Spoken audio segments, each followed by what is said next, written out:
Blog Talk Radio. Hello, everybody. Thank you for tuning in to Late Night Leos. Tonight's episode is Late Night Leos with Lefo Gecko, and tonight's episode is brought to you by our generous sponsors. Wait a second, man. Luxurious Leopards, Lilith's Leo Lovables, SC Geckos, Desert Snow Gecko, Residual Arts, Ghoulish Geckos, and our newest sponsor, the Reptile Report Marketplace. So tonight I have my co-host, Gary. Gary, you want to say hello? Hey, everybody. And I have Jeff Scott. Jeff, you want to say hello? Hello, hello, hello, hello. Echo. So, Jared, why don't you say hello to everybody, and why don't you jump into your history of animals and geckos and how you got started and all that good stuff? Oh, man. Well, hello. My history with reptiles, it's not the best track report. It's probably not a good thing to start off with saying that, but I've always had them and always been interested, but being on the lower end of the spectrum with an income, growing up, my family never really had a lot of money to help me out with my interests, and so I could get them and everything, but never had the money to put into them or really knew how to do the research or had help with it. So sadly, a lot of them did not make it, but I've had my first reptile was a turtle. I think that's everybody's first reptile. But then I had a leopard gecko, bearded dragon. The people at Petco sold me a tokay gecko without telling me anything about them. That was an interesting. Yeah, they had to get it out with leather gloves, and that should have been my first cue to not do it. They're nice. But, oh yeah, the smile on them is beautiful. But really, ever since I lost a few reptiles, I kind of got out of it, and it wasn't my thing. But then I got into college and needed some new hobbies, and I got a rather large check back from the college because I didn't spend all my student loan money, and so they gave it all back to me and said, here's $3,000. And so I decided I wanted another leopard gecko. Went to the store, planned on getting one, but they only had two left. And so I picked up the two, and then from there I just really hardcore got into research, joined a bunch of forums, did a whole bunch of really everything that every new leopard gecko owner goes through. And now, a couple babies later and a whole bunch of geckos later, I'm here. I love the hobby now. It's where I want to be. Yeah, you're in deep now, huh? Oh yeah, and it's nice because I'm starting young, and so I've got all my life to kind of build up to where you guys are at, and probably hopefully be even better than all y'all by the time I'm your age. No, that's probably saying too much. You got a few years on me, bud. Yeah, it's not about years. It's about, I don't know, how you go about things, I think. Oh, for sure about that. I mean, I read, I can't remember where I read it, but about this girl that's like 14 years old, and she's doing basically everything I want to be doing, but she's doing it better. Kind of, it wakes you up with getting rid of that prejudice against age. I mean, Ohio Gecko, they've, Dylan and Derek? Yep, Dylan and Derek. Yeah, I got the chance to, I didn't really meet them, but I saw them at the show I was just at, and I was just looking at their geckos, and he knew everything about them, and it's amazing what growing up in this industry can do, and yeah. Ask him how many hours. Next time you see him, ask him how many hours he spends cleaning gecko poop. I don't think anybody could really give it. I can't even tell you. I mean, I've got 13 compared to the billion that Gary has, and I couldn't even imagine going through that many. Yeah, no. Yeah, I have enough. No, you don't. You never have enough. I don't even know. Probably 300. We got to build Scott a room. That's what we got to do. Yeah. Yeah, I need a bigger room. Yeah, well, you got to just, you don't need a permit in California for, a 10 by 12 shed? Just build a bunch of sheds out in your yard. Build a bunch of sheds. A shed for each project. Yeah, there you go. I've got my rainwaters over there, my Trempers over there. And no, that'd be fine, but the heating and the heating in the winter would be crazy. I have a great big garage shop with an extra room on it, but it's on a cement slab, and it gets cold out there. And believe me, I've thought about ways of insulating it and heating it. And yeah. I just, it's a hobby. This cost me enough for this one room. Yeah. I'll start selling some of these. They're all That's mine. the kicker. You can't keep them all. They're all mine. They're all mine. Oh. Nice. That's funny. I couldn't imagine if I kept everything I produced. I talked to Brian over at B&B Exotic, and he said that he held back everything he produced for 4 years. Like, how can you even tolerate that? Okay. We'll leave it at that. Yeah.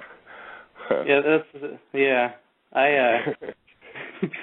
I held back, 90% of what I had last year, and now I've got 200 geckos, so. Jeez. I probably got, I got a little more than that. Is it bad that I don't know? Yeah, I know. I don't either. I know I'm up there in the 300-400 range, probably. I know I clean a lot I know of how many stuff. babies. I know how many babies I hatched this year because that's how I label them, but I don't know how many total I have. Well, how do you guys label your babies? For me, what I do is I do the first initial of the male and then first initial of the female, and then do the clutch number. But I know there's people that do date serial numbers and so many different combinations that it's just. Yeah, that's what I'm finding out. Mixing different things into them, it's more here's to my easy categorize. Here's my easy way. I have a notebook. Every time I hatch a baby, I write down in the book. So then I get that's my gecko Bible for that year. Mhm. The first number in the year, first number in the ID is the year. So this year's 14. Then there's a dash. Then for the first gecko hatch is number 1. Next year it has number 2. Next year it has number 3. And it's actually in order how they hatch for the year. And then if someone goes, hey, I got 1463, I just go to my 2014 book and look up 63. I know the parents, I know the grandparents, and I know all the way back to when I started breeding up that line. Excellent. All right there. And I do the exact same thing. Yeah. Yeah, and then it always happens right before I got to go to work in the morning. I go in there and there's geckos hatching. Wait. You could have either waited or you could be out already. But no, you just got to pip your little nose out. Yeah, and then I just I'll do it when I get home from work. And I get home and I'm all tired. Okay, now to write it all down. See, my thing is you see them hatching, you gotta go to work, and it's the slowest day at work ever. And you're sitting there waiting, and especially if it's a pair you've been anticipating, and or you're testing out hets, and the nose comes out, and you can't tell if it's pink or if it's a really light yellow. And that's exactly.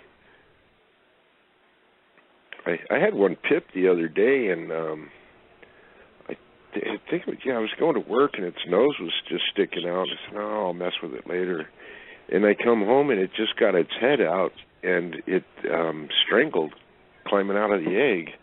Its mouth was all open and stuff. I almost took a picture of it for the oddity thing, but that's just kind of, I don't know, bad taste. You would have been yelled at. I know. No, it's just my own.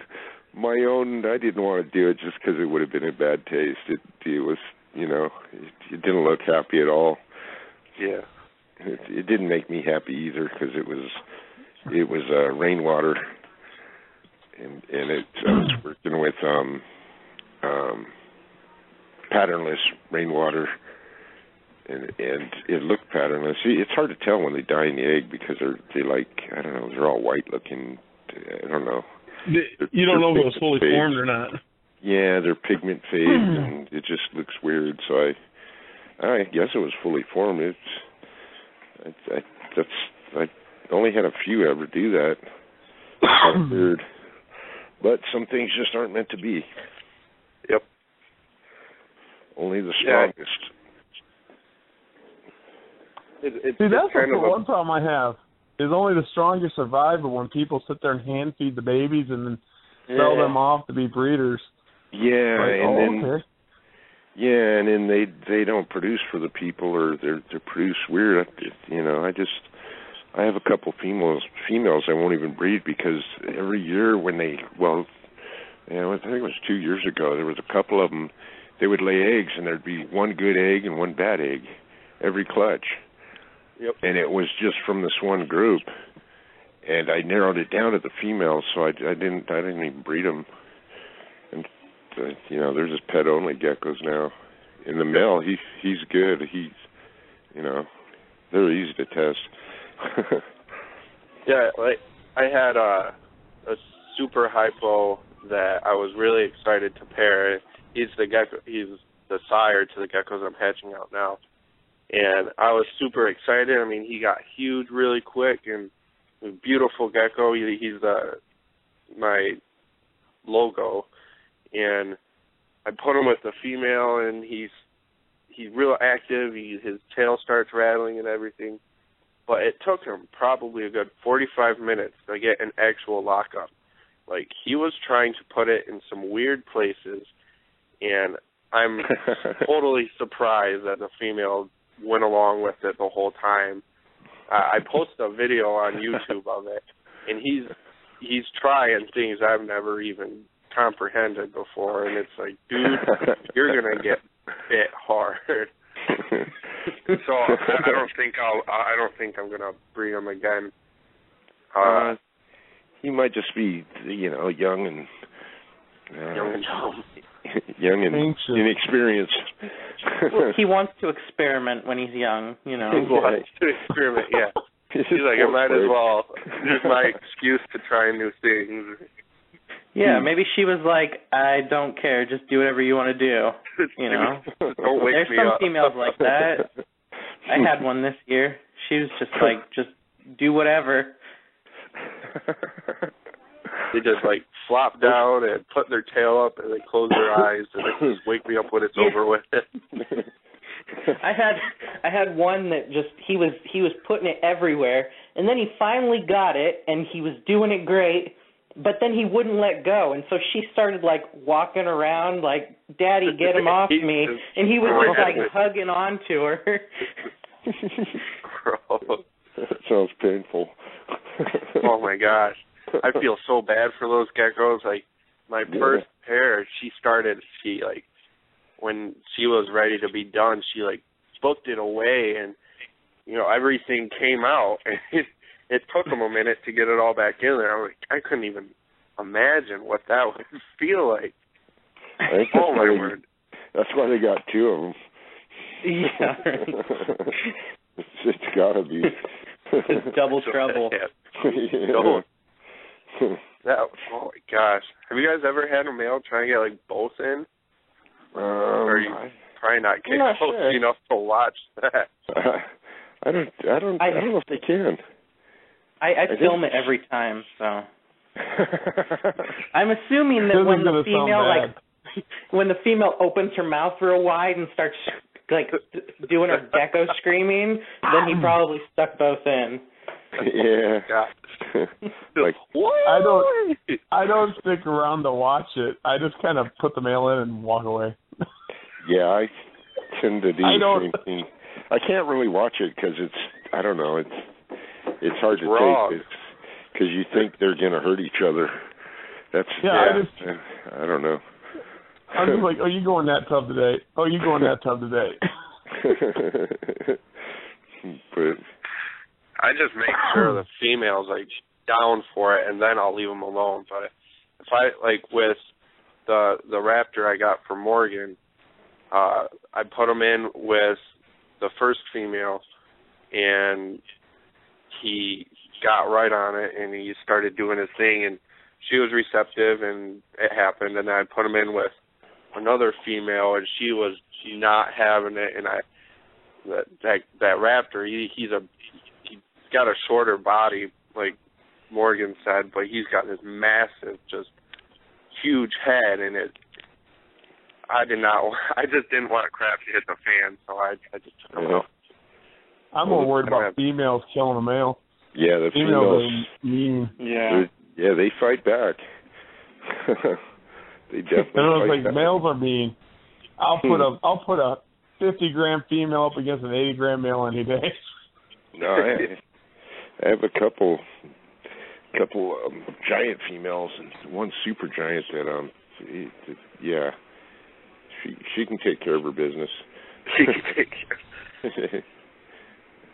I'm always afraid to put males in with her. I got to make sure she's good and full ovulation.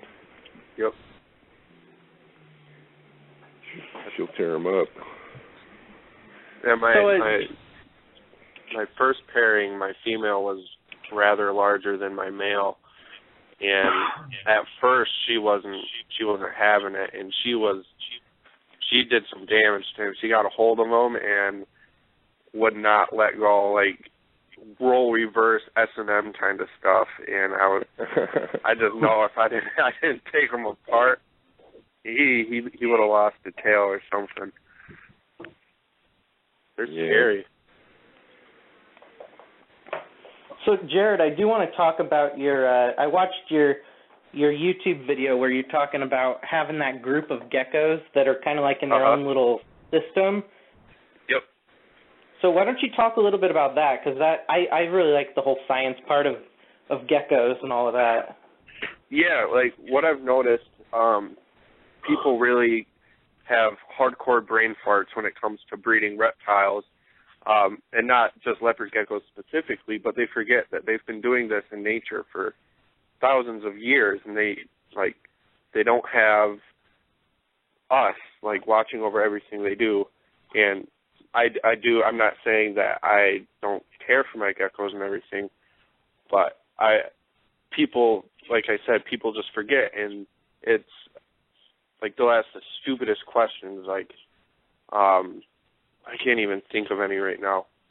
But basically what I did was I'm going to answer all those questions with just showing them, like, they can take care of themselves. And so really I've been juggling the idea for a while, but then one day I got this huge storage bin out of my parents' garage, and I was like, I am totally stealing this if you are all right with it. They said I could have it, and I took it home, and I was going to set it up for my dubias, but my colony got a little bit smaller, so they weren't in there yet, and I was tight for space. So I had an extra strip of Flex Watt just laying around, and I have a crap ton of egg crates, and thought that it would be kind of cool to I have a crap ton of egg crates, and they're like stacked high, but they obviously wouldn't be utilized, and it just was a pain for cleaning. So I made it as, I guess, thought that what I would think I would see in Afghanistan or Pakistan or wherever, and put them in there. I gave them their water, I gave them shelter, I gave them food, and initially I had 2 females in there with a male, but the female that's in there now, she's really territorial and does not like other females, or really what I've noticed, she doesn't like any other geckos at all. And both of their colors started dulling down, and I noticed a huge bite mark on my bandit's head, like she had her whole head in the mouth of the gecko. So I took her out and kept an eye on them for a few days, and their colors just, what I've noticed is gecko's color really indicates overall health, care, like emotional, physical, everything. And they both just looked beautiful, and they've both got great bodies and great tails, and I really like the way they've been acting and have been thriving. And so what I'm thinking of doing is get a few more of those tubs and just kind of have that wild type project where I will breed whatever gecko. I'll like establish my colony, my wild type colony from those 2 base geckos, and I'll add more blood as needed. But I just want to see what can happen with, like, me not breathing down their necks the whole time, not weighing them every other day, just leaving them completely alone. I try and minimalize handling so that they get back in that nature mindset. I mean, obviously they weren't wild caught, but just see if I want to see the true nature of the leopard gecko and not the tub gecko or the terrarium gecko where they're accustomed to you feeding them every day at the same time or every other day at the same time, to where they'll come to the front of the tub to get fed, and it's just it's a whole interesting kind of concept to me. Just to see if they'll revert back to whatever their natural instinct. Yeah, that's cool. Mine all come to the front of the tub, push their food dish up front. Yeah, exactly. And I've got, like, I'll walk in my room to get something, I'll look over, and all the geckos are at the front of their tubs, like, feed me. And watch every move I make. And it not that I don't like it or anything, but it takes the animal out of the animal, and so I don't know. That's an interesting concept.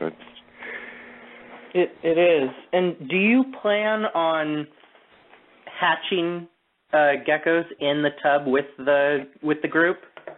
I completely thought about that because I wanted to do that with crested geckos, because their eggs are less temperamental. But until I can, I guess, utilize it, what I did think of what I could do is just put the cups, like put the eggs in the cups as I would an incubator, but just leave them in the enclosure, or set up a smaller hatchling size setup.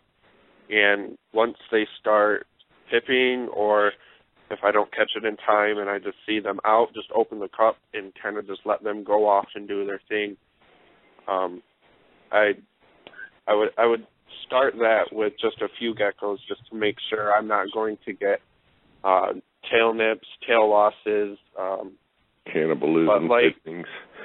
Yeah, and just what the inevitable is when you house multiple hatchlings together, and see if I can provide enough hiding spots, enough space to where everybody in retrospect can live at peace and thrive as they would. And then once they get bigger and older, put them in their own separate environments and just mimic their lifestyle, life cycle. Have you seen the pictures of the? It's a group that just says the wild types. Yeah, the wild type group, and they show pictures of them in the wild, and they're all sucked up looking. It's like, oh my god! But that's kind of. That's how they are out there, though.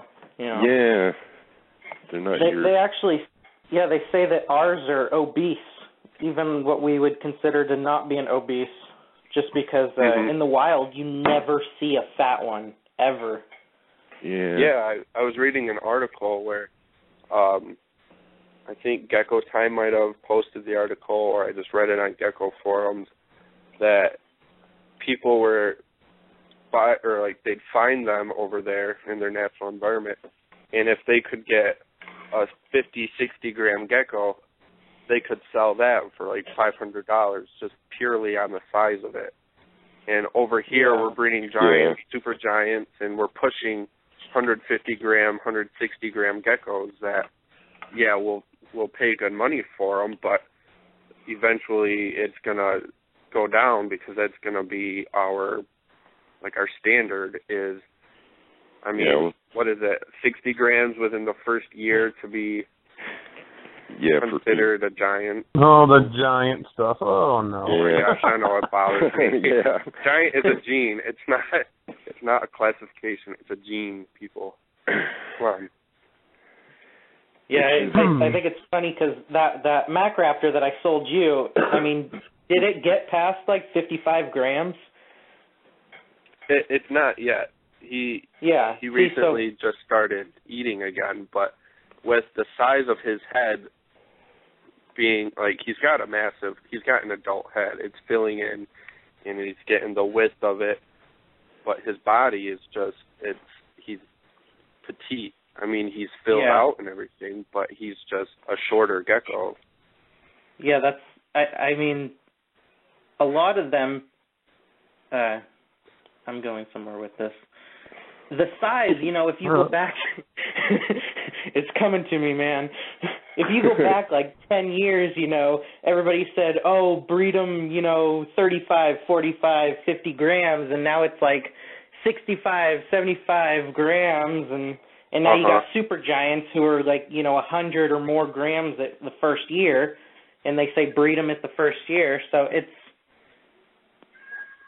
I just think, a whole other thing with my wild type project is I breed them when they look healthy enough to breed.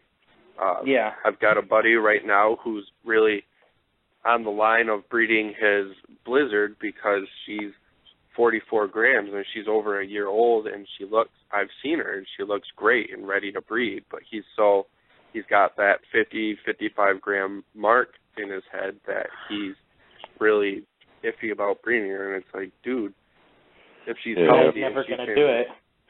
Yeah. The breeding thing's funny because everyone goes by Ron Tremper's book, what everyone says. But everyone forgets, in Ron Tremper's book, he does not mention a year. Does anyone know the correct month, the months it is supposed to be? He says 8-9 months. In his first book, he said 35 grams, 8-9 months.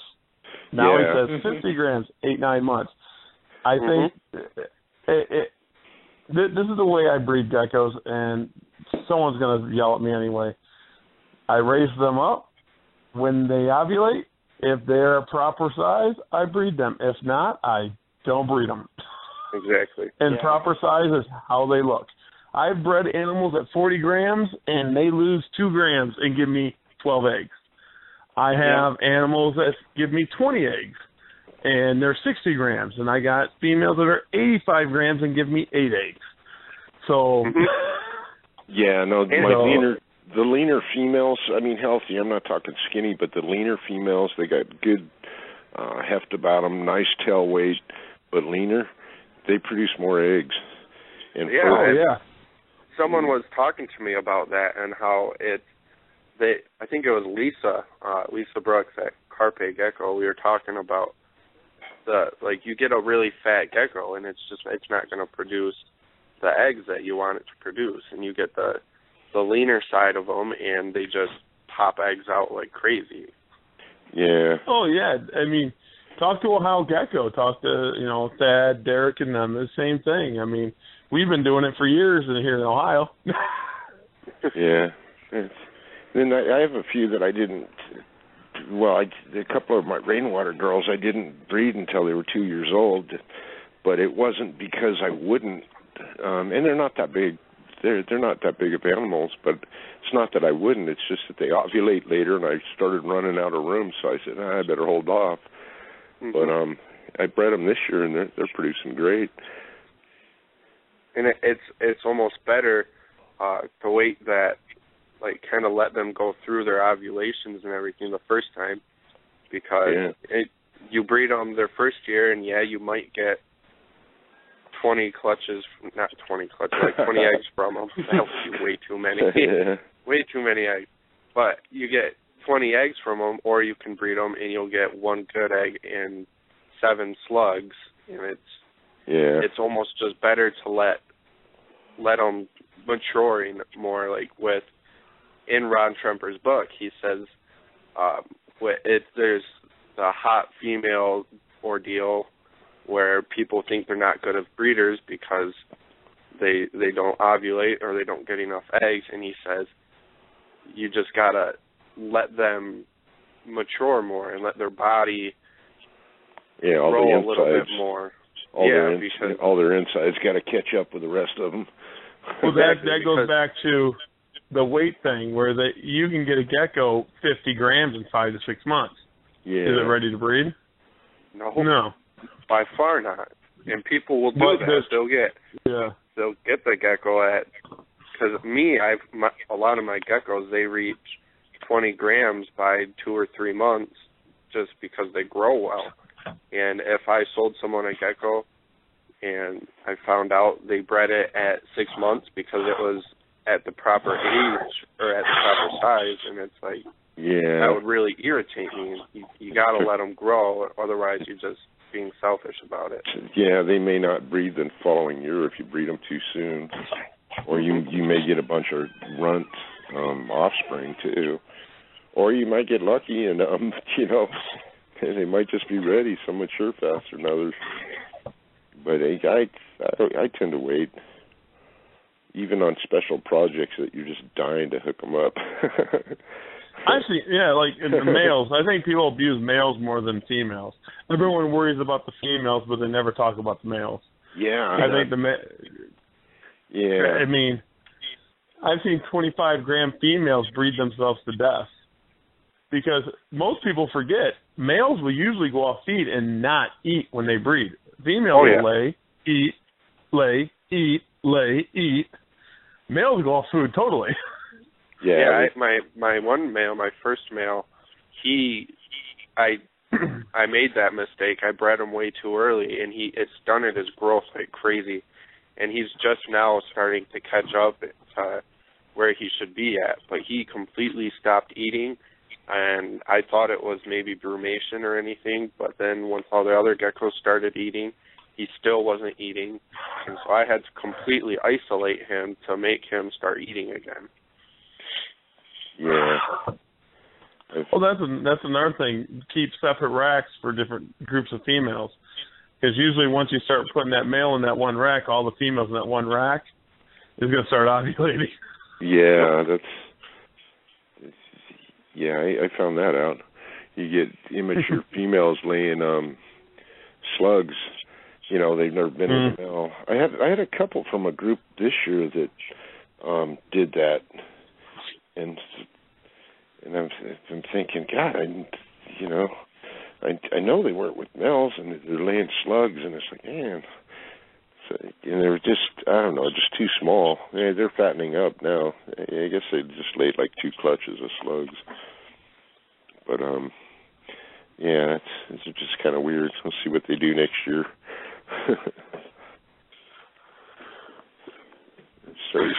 Starting to chunk up now. It's always nice once the gecko starts eating again. Keep your eye on it, and you just they take that mealworm, you do the victory pose, and you're just so happy. Oh yeah, when they just go nuts on the mealworm dish, it's a good thing. Or notice any movement and point their head that way. Their heads shooting around the room and biting at your fingers. You know, that's why I'm telling you guys. You guys need bells. No, I've noticed.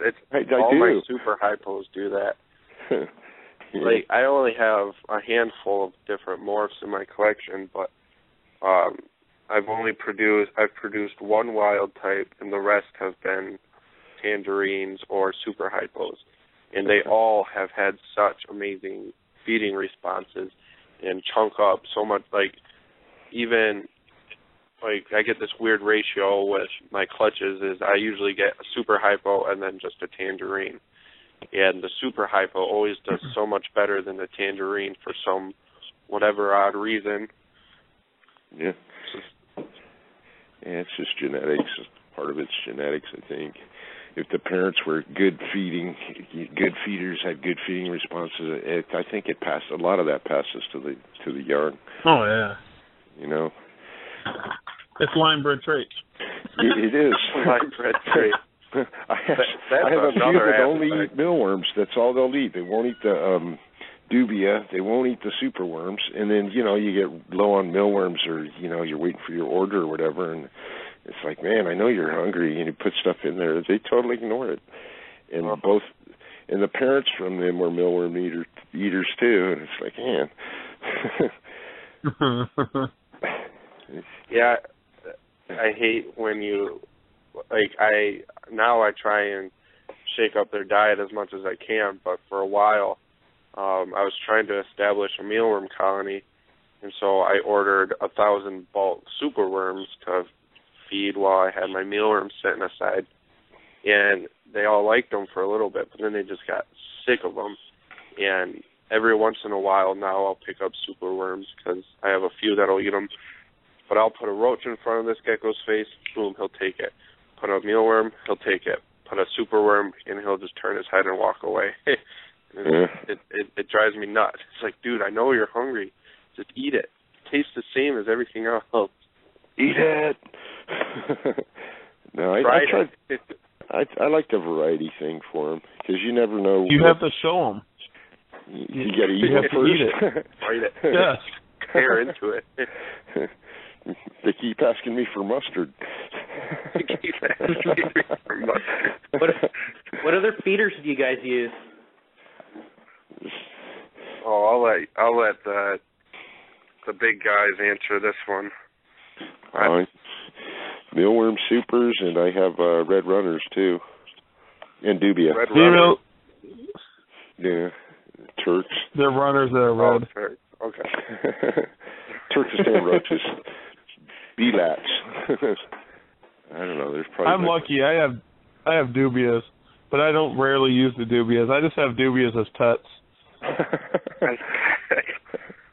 That's weird.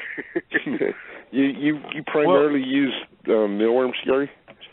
Yeah, I use mealworms only unless I get like some oddball like female that won't eat mealworms after she lays. I'll throw a couple dubias in there. I bought the dubias from Marcy, a year and a half, 2 years ago. I bought a group of them off her. Now I got thousands. And literally, I mean, I could probably send a person 1,000 group of 1,000. It won't even affect it. They just keep breeding. Right. They won't stop. Let me give you my way then.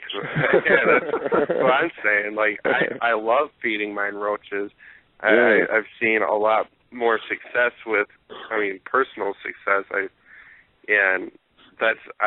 got a decent colony established, and then I went and just exclusively used my dubias, and now I'm running so low. I've got like 3 males to 40 females, and I need more.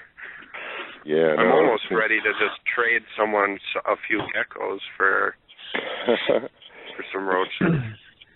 Yeah, no, I've seen that happen a lot. I'm down with that. What do you want? What do you want, Gary? You want some geckos for roaches? Gary the reason either. well, I thought I'm gonna breed dubias, and then I just kind of just kept throwing stuff. I didn't think they'd produce this fast, and now it's 2 years later, and I'm like, man. But I guarantee if I just fed off dubia roaches for 4 weeks, it would get rid of that colony really quick. Yeah. No, they breed pretty quick. I started off, God, I don't know, at least 4 years ago. And they eat everything. Yeah, you got to make sure you put food in there because it'll be gone. I'm like, here's some carrots. Here's some lettuce. Oh, here's this. I think I could even put pizza in there and they would eat pizza. Oh, they like pizza. they like everything. They'll eat anything they can chew. I was putting some cereal in there for a while, and they really like Apple Jacks. Oh yeah, I'm sure. See, I'm gonna try some Apple Jacks. They like brown sugar. You put a little bit of brown sugar in there once in a while, and they go nuts. Ooh, maybe try some brown sugar. And I did that. I don't know. I read it or somebody told me it somewhere, and it's all right. What the heck? It was sitting out. I think my daughter was baking something. I said, I need a little of this. What about Apple Jacks? I haven't tried Apple Jacks. I mean, I have, but not for the dubia. They're good. I like them personally. Yeah, they're pretty darn good. But if you give a roach some Apple Jacks, they're going to ask for some milk. So yeah, have that handy. You want a spoon? Is it 2% a whole? They like milk. Jared, have you tried lobster roaches? No, not yet. I want to. Brooke has a whole colony of lobster roaches she wants to get rid of. So you guys should work out a trade for geckos. Yeah, I want to try some. Send her my way, dude. I mean, I really at this point I'm just trying to move geckos, and so, I don't want to sell mine super cheap. I'd like some money for them, but if like what Morgan does, I mean, he just traded someone a gecko for a fake gecko, and I'm down for that. I want stuff. I'm not greedy about it. Throwing off. Yeah, I traded a gecko for a Lamborghini the other day. Yeah. Yeah. I hate Gary, that. did you see that? Did you see that glass gecko that I got? I haven't been online. I literally have not been online to look at anything in the last 3 days, except for a little bit on the phone. Yeah. Yeah, I got a glass total eclipse. I've seen that. That's pretty cool. Did he make that? Is the glass recessive or is it codominant or incomplete? It's two copy recessive. It's homo. It's homo for glass. So it's not line bread? No, it's just one day. Just glass geckos sitting in the incubator. And let the rumors begin. You gotta fire them real high. Would just be like a pile of black and white sand. So. Pile of black and white. And it just molds into the gecko. Head for Silka. Wow. We are bad. That's cool. Yeah. I'm sure we could get glass geckos if Brian can get a scaleless ball python. For defying nature right there. Well, yeah, that's kind of what we do. Well, yeah. Scaleless snakes have been around for a while. He just found a trait in ball pythons and he hit. I mean, he's had the scaleless rat snakes for how long? So maybe around a while. Is it like a recessive thing or is it line bred or? The scaleless ball python, you got to take a scaleless head ball python to a scaleless head ball python, and then you get the scaleless ball python. So that could be either viewed as the scaleless head is a visual het for the scaleless, or you can or codominant, whatever you want to say. But I believe the scaleless rat snake is recessive. Huh. Well, because with the scaleless ball python, that's almost like what you would do to find a super snow. In leopard gecko terms, he took a mac snow and bred it to another mac snow, and he got a super snow out of it. And it's incomplete dominant. Yeah, you get people when people ask me about stuff like that when it comes to genetics at shows.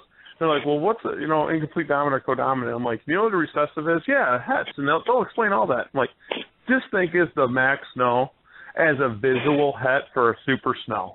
Yep. That's what it's the same thing. Super snow. That's what explained it to me. Like everybody's talking about codom and everything, and I read an article, and I think Ben over at Art Geckos might have said something along the lines of it, of how the Mac Snow was the visual het for the Super Snow. Yeah. And it all just clicked. I was like, oh, okay, that makes sense now. Because I mean, then you got your dominant. The problem is there's tons of different ways. The snake world is totally different than the gecko world, and everyone's definitions are different. And that's the problem. And hobbyists as a whole isn't really correct to the genetic terms and in general. We make our own. we just make it up as we go. Super duper hypo. Super duper. How many spots do those have? And what? They have -5 spots. That one's got a speck on it, so that's not a super hypo. That one's got a speck on it. There'll be no specks on my super hypos unless they're baldies. That's their fault. That's what I'm thinking. The white and yellow gene is just a different form of hypo. Yeah, I think it's just like a different, because there's different lines of hypos, and nobody's really that I know of anyway have tested it out and proved this one or that one or anything else. Hypo is so tied into white and yellow. Oh my God, I hate it. I think that it's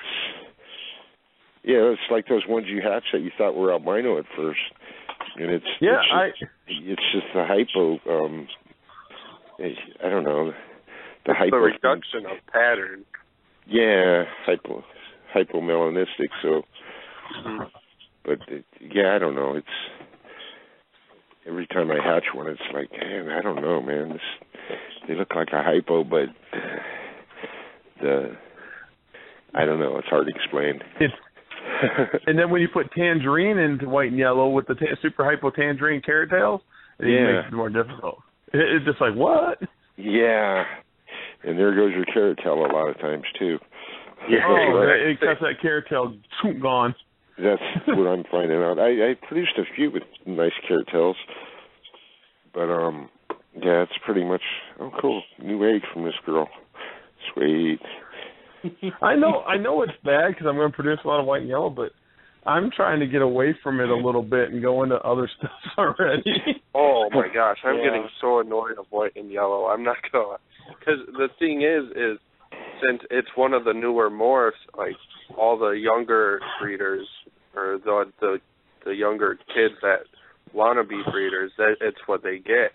And they always post like possible white and yellow or could be white and yellow, and it's like, if you don't know if it's a white and yellow, don't label it anything. I'm going to make a new one. I'm going to make a purple and green. Yeah. Dominant trait in a 2-copy. If you breed it to anything else, it'll make purple and green. Yes. Cool. That's what I look for in a good gecko. It's like that.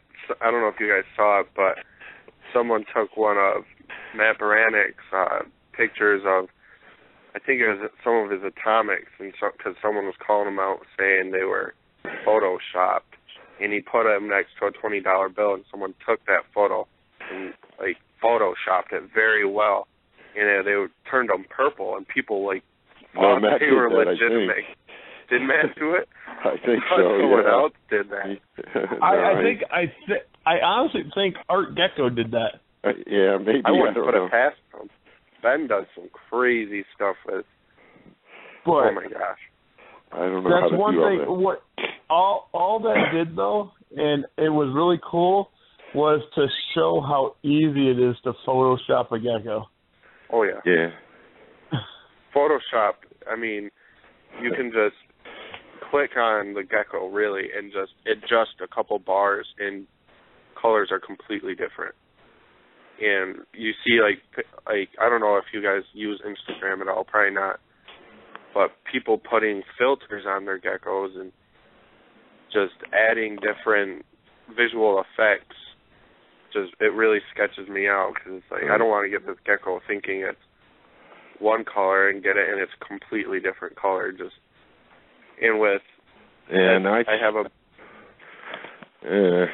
I take mine in natural sunlight. I don't know how to do all that fancy stuff. I mean, it just shows them off a little better. Yeah, I agree with that completely. I mean, there's cameras that do auto adjust with the contrast and with coloring and everything, and if you don't go outside to do it in the natural sunlight, then it's adjusting it, and you can take the same picture 3 times, and you can have 3 different colored geckos in those pictures. But I don't know how to work all them settings. Me either. That's why I have. What is it, the macro where you get the good eye pics? It's like, my pictures suck. People say, "Hey, can you send me pictures of the eyes?" And no, I go to Google Images and I like copy paste an eye picture, and I go, "Here's some eyes." Oh, you mean the geckos? Wow. I can't do that. Sorry. Just their eyes are closed and it's all blurry. There you go, buddy. Some black eyed peas or something. Well, I love the ones that. Well, how much eclipse is in the eye? Like, does it really matter? Oh my gosh. Yeah, the whole eclipse thing is. I see that. They go over that. I've seen that gone over so many times, like the raptor thing too. But is a snake eye an eclipse? What if it only has one snake eye? The real computer is Abyssinian. I'm going to start telling people they're half snake. They got snake in them. If they keep breeding it, eventually it's the snake going to come out. I crossed it into a ball python, and this is what came out. Gary speak with forked tongue. That'd be cool if they had the split tongue like a snake, huh? And they stuck it out. They do. Beautiful. That'd freak people out. They kind of, their tongue's kind of. They kind of have it. Yeah. They have almost tongue. They just don't have like the real thin, stringy tongue. Yeah. I like their more human-like forked tongues better, anyways. Wait, that's for the after show. Well, not yet. Children listening. No, we're PG-13. I can say that. Oh, okay. I didn't say anything bad. It's okay. No, it's cool. I get these alligator lizards all over the place here. And I sit out there and I see them cruising around, and they get the tongue going, and they're cruising like against the fence here. They do it, and they move like Komodo dragons. They're so cool, but they're not geckos, so that's kind of off the wall. You should grab one and breed it to a gecko. Breed it to a gecko? Yes. I don't know if they. People would turn their face on that. Yeah. No, they won't. People are into hybridize. That's right. It makes them happy. Some people don't even like albinos or, targeting mutations like we do. Yeah. Don't get over it. Yeah.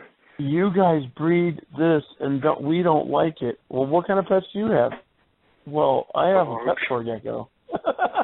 Yeah. Okay. There's a reason that's a pet store gecko. Probably came from one of these test breedings. Yeah. That's the way I see it. Good chance. All these people trying different things, and it's like, oh, just a leopard gecko, I get rid of it. And people got to buy them just as pets, too. I have a couple that are just pets that, I don't know, I got them a while ago, a long time ago, really. And I never bred them just because I didn't know, they just look, I don't know. One looks like a high yellow, the other one looks like, I don't know, maybe I should put a what's this morph post up, huh? Do it. Do it. No. God. I'm doing it. I'm posting my morph. Huh? You guys want to take a caller? Yeah, sure. Yeah. I'll take We your have one. We have one. Yes. All right, we got Eric. Eric, what's up? What's going on, guys? Long time no talk. Hey, I seen your new hatchlings today. Yes, sir. I sat a long time in traffic to come back from Santa Barbara and have those two beautiful little ones sitting in the incubator. Nice. Bonus. The rainwater atomic het blizzards, huh? Yeah, the atomic rainwater crosses that are 50% double het eclipse and blizzard. So. Oh wow. Yeah, they're bonus. You what? That's a big bonus. Yeah. Oh yeah, that's all of my atomic crosses from last season are 50% het blizzard and eclipse, and some of them I think are the snows, like I talked last show. So yeah, it's kind of nice, and those sun glows are albinoing up pretty nicely too. so they're now becoming sun glows instead of normals. It's awesome. Cool. Yeah. Line-bred albino. So if you get a rainwater blizzard and it has a snake eye, is it an eclipse or just the blizzard gene? That would be a good question. I would definitely have to try to prove that out. I really couldn't tell you. I mean, the only way I could tell eclipse, and this is just the layman's way, is with the socks and the nose. That's really my only identification for it.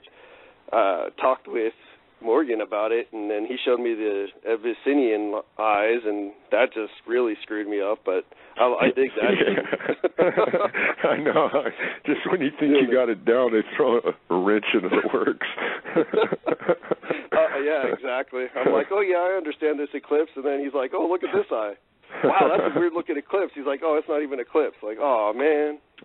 I'm still happy. What if you breed that to an eclipse? What do you get? Oh, I'm playing. You get eclipse. Eclipse.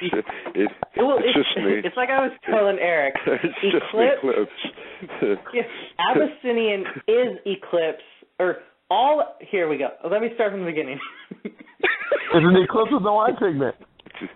All Abyssinian are eclipse, but not all eclipse are Abyssinian. How about that? Yeah. It's a super eclipse. Yeah. Can we call it a super duper eclipse? Yeah. Sweet. I can't pronounce Abyssinian, so I'm just going to say a super duper eclipse. Just call it an Abby. Abby. No, because I catched a couple trimpers that and the parents are both possible het raptor, het eclipse, whatever.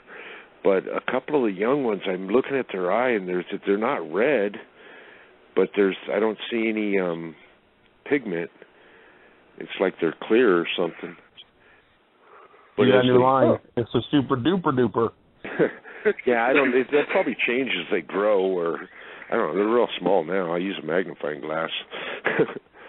But I was just noticing their eyes, and it's like, wait a minute. And I'm all hoping for red eyes, and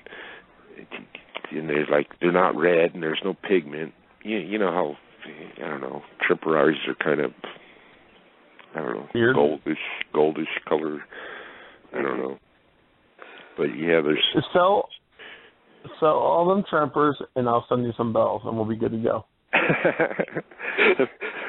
About ready to. I've seen some really cool ones lately. A local guy I'm over gonna bell here. the world. There's a good guy over here working with bells that he's got some really cool stuff. I've given him some of my tangerines, and well, you really need some bells.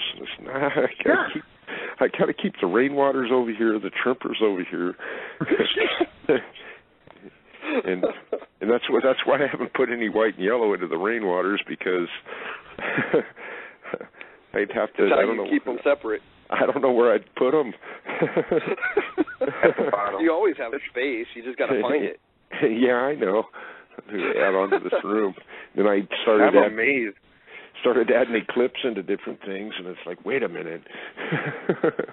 Oh man. And now it's more to write down, more to categorize. Oh yeah.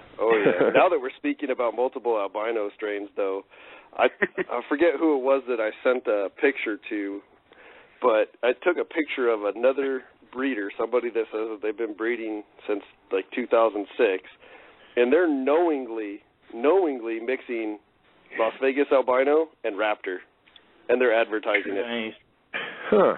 They are Raining yeah, Trempers. they were like, oh yeah, it's fine, it just carries both albino strains. People freak out over it, but it's no big deal. And I'm like, yeah, never gonna buy from you. Like, and like people don't understand why we don't want to mix the albino strains. Yeah. It's not because, yes, there could be physical issues with it, but I don't want to think I have a Tremper albino and breed it to another Tremper, but ends up they bred like a phenotype to a het, and I've really got a bell het Tremper, and yeah, I might get some Trempers, but I'll get Trempers, het bells, and I'll get never. It's just Bell Tremps. Yeah, you'll never know. Tremper bells. Yeah. And raining Trempers. Yeah. Well, see, everyone does know. There's people in Canada that do it, and that's where the bubble gum came from. Yeah. They're out there. You better watch out, Gary. You're just a doo-doo. but there's people out there, dude, bubble gum. Yeah. Yep. I have a bubble gum here. On Instagram, these people were on Instagram telling people, yeah, there's no physical issues with it, and I'm like, I can't follow you now because you're knowingly doing it. Yeah, you breed healthy geckos probably, but they'll be double het normals and and then everyone's going to come on Instagram with their new gecko that they got 2 years from now and be like, what is it?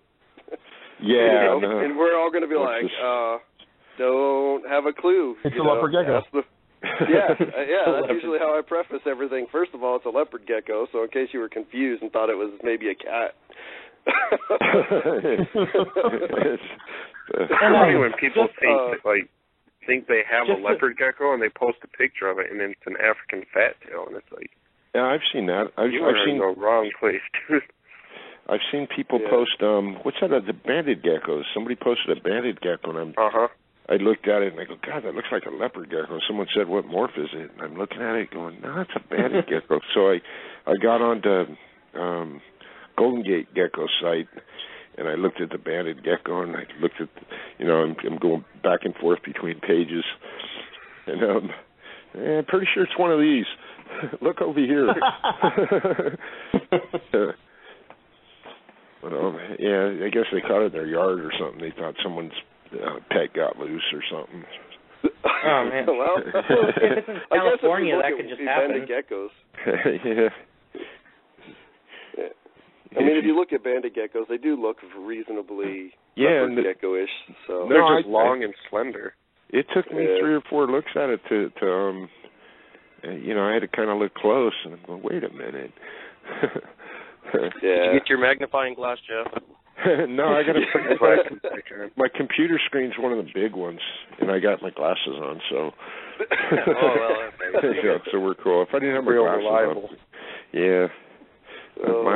I'm not getting old. My eyes are. And just so that listeners know I'm getting a lot of questions in text and in the chat. A bubblegum is a Bell and a Tremper albino. So just so everyone knows that. Are they homozygous for both? Yes. Oh, geez, yes, they're visual. Yeah. They're visual for both. How can you be sure about that though? Oh, they're so pretty. You would have to prove those out. What the person did in Canada, this was a while ago. I mean, I know it's been done in the States, and I don't want to mention who did it because it was just for testing at the time. Yeah. But he produced them, and what he thought was bubble gum at the time, he did test breed them out, and they proved to be, they do look a little different. They just have a different look to them. I mean, he used to have videos up on YouTube about it and everything back in like 2009-ish, 2008-ish. Yeah, I remember seeing it, and I'm going, man, that goes against everything that... goes against all the teachings of the higher-ups. Yeah. I mean, it just... and it's... who says what's right and what's wrong? If that's what they want to do, just keep them up there. Yeah. I always like keep them up. I have a little problem with it with my first season back, having a little issue with it. So. Yeah. And as long as people, if people sell them and they label them as such, then that's. As long as they label them what they are, I don't, that's, that might be somebody's thing. It's not mine. Yeah. Yeah, the people on Instagram, they do label it. They say, this is a Las Vegas, albino to a raptor. So it is the normal leopard gecko that is het rainwater albino or Las Vegas albino and het Tremper albino and eclipse. So interesting. So they at least label it, and I went through a little bit of their feed, and before I kind of said, okay, forget this, I can't condone, I can't condone that. Just like I can't really condone all the breeders that are like, yeah, I breed reptiles. Look at my pot plants, and here's my fight. Like, dude, this is your breeding page, man. Like, I'm not going to use my breeding page to condone your illegal marijuana use. Now, maybe you have a license for it, or wherever you live is cool with it, but I can't put myself out there as like, oh yeah, look, this guy does it too, just because he liked all the photos. So so that's why I stopped following those people, and I feel kind of bad because I try to follow those that follow me back, but I can't do it on 100% of the time. So at least to give the breeders credit, they do label it all, and so at least that's good. And they're not just leopard geckos; they do snakes and other things.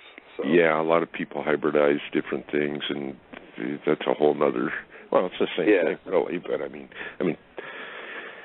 what I would gather is that they're just looking to produce. That's their thing. They're just looking to produce as many animals per season as they possibly can, and then call it good. So I guess if they have to put males to females, they just put males to females. At least they know that genetics. Yay! You what? I want to make babies, yay! Yeah, I did it. I cheated at They could just buy a bunch of babies from us, and then they'll be fine. I know, huh? They don't need to do that. They'll be fine. Yeah. Has anyone? I know there was talk of the tribinos that are visuals for all three, Tremper, Bell, and Rainwater. And I know some people were working on it, and it's scary. In Florida. But, I know it's scary, but you have to admit a triple recessive anything's not. That's pretty impressive. Yeah, it's the same thing as like a raptor or anything else, except it's with the different albino strains. But it's not my thing. Believe me. Yeah. I go to a lot of work to keep my stuff separate. Yeah, you got to admit it would make it a whole lot easier though if we had all of them just one albino. Well, yeah, and test breeding would be easy because you just take,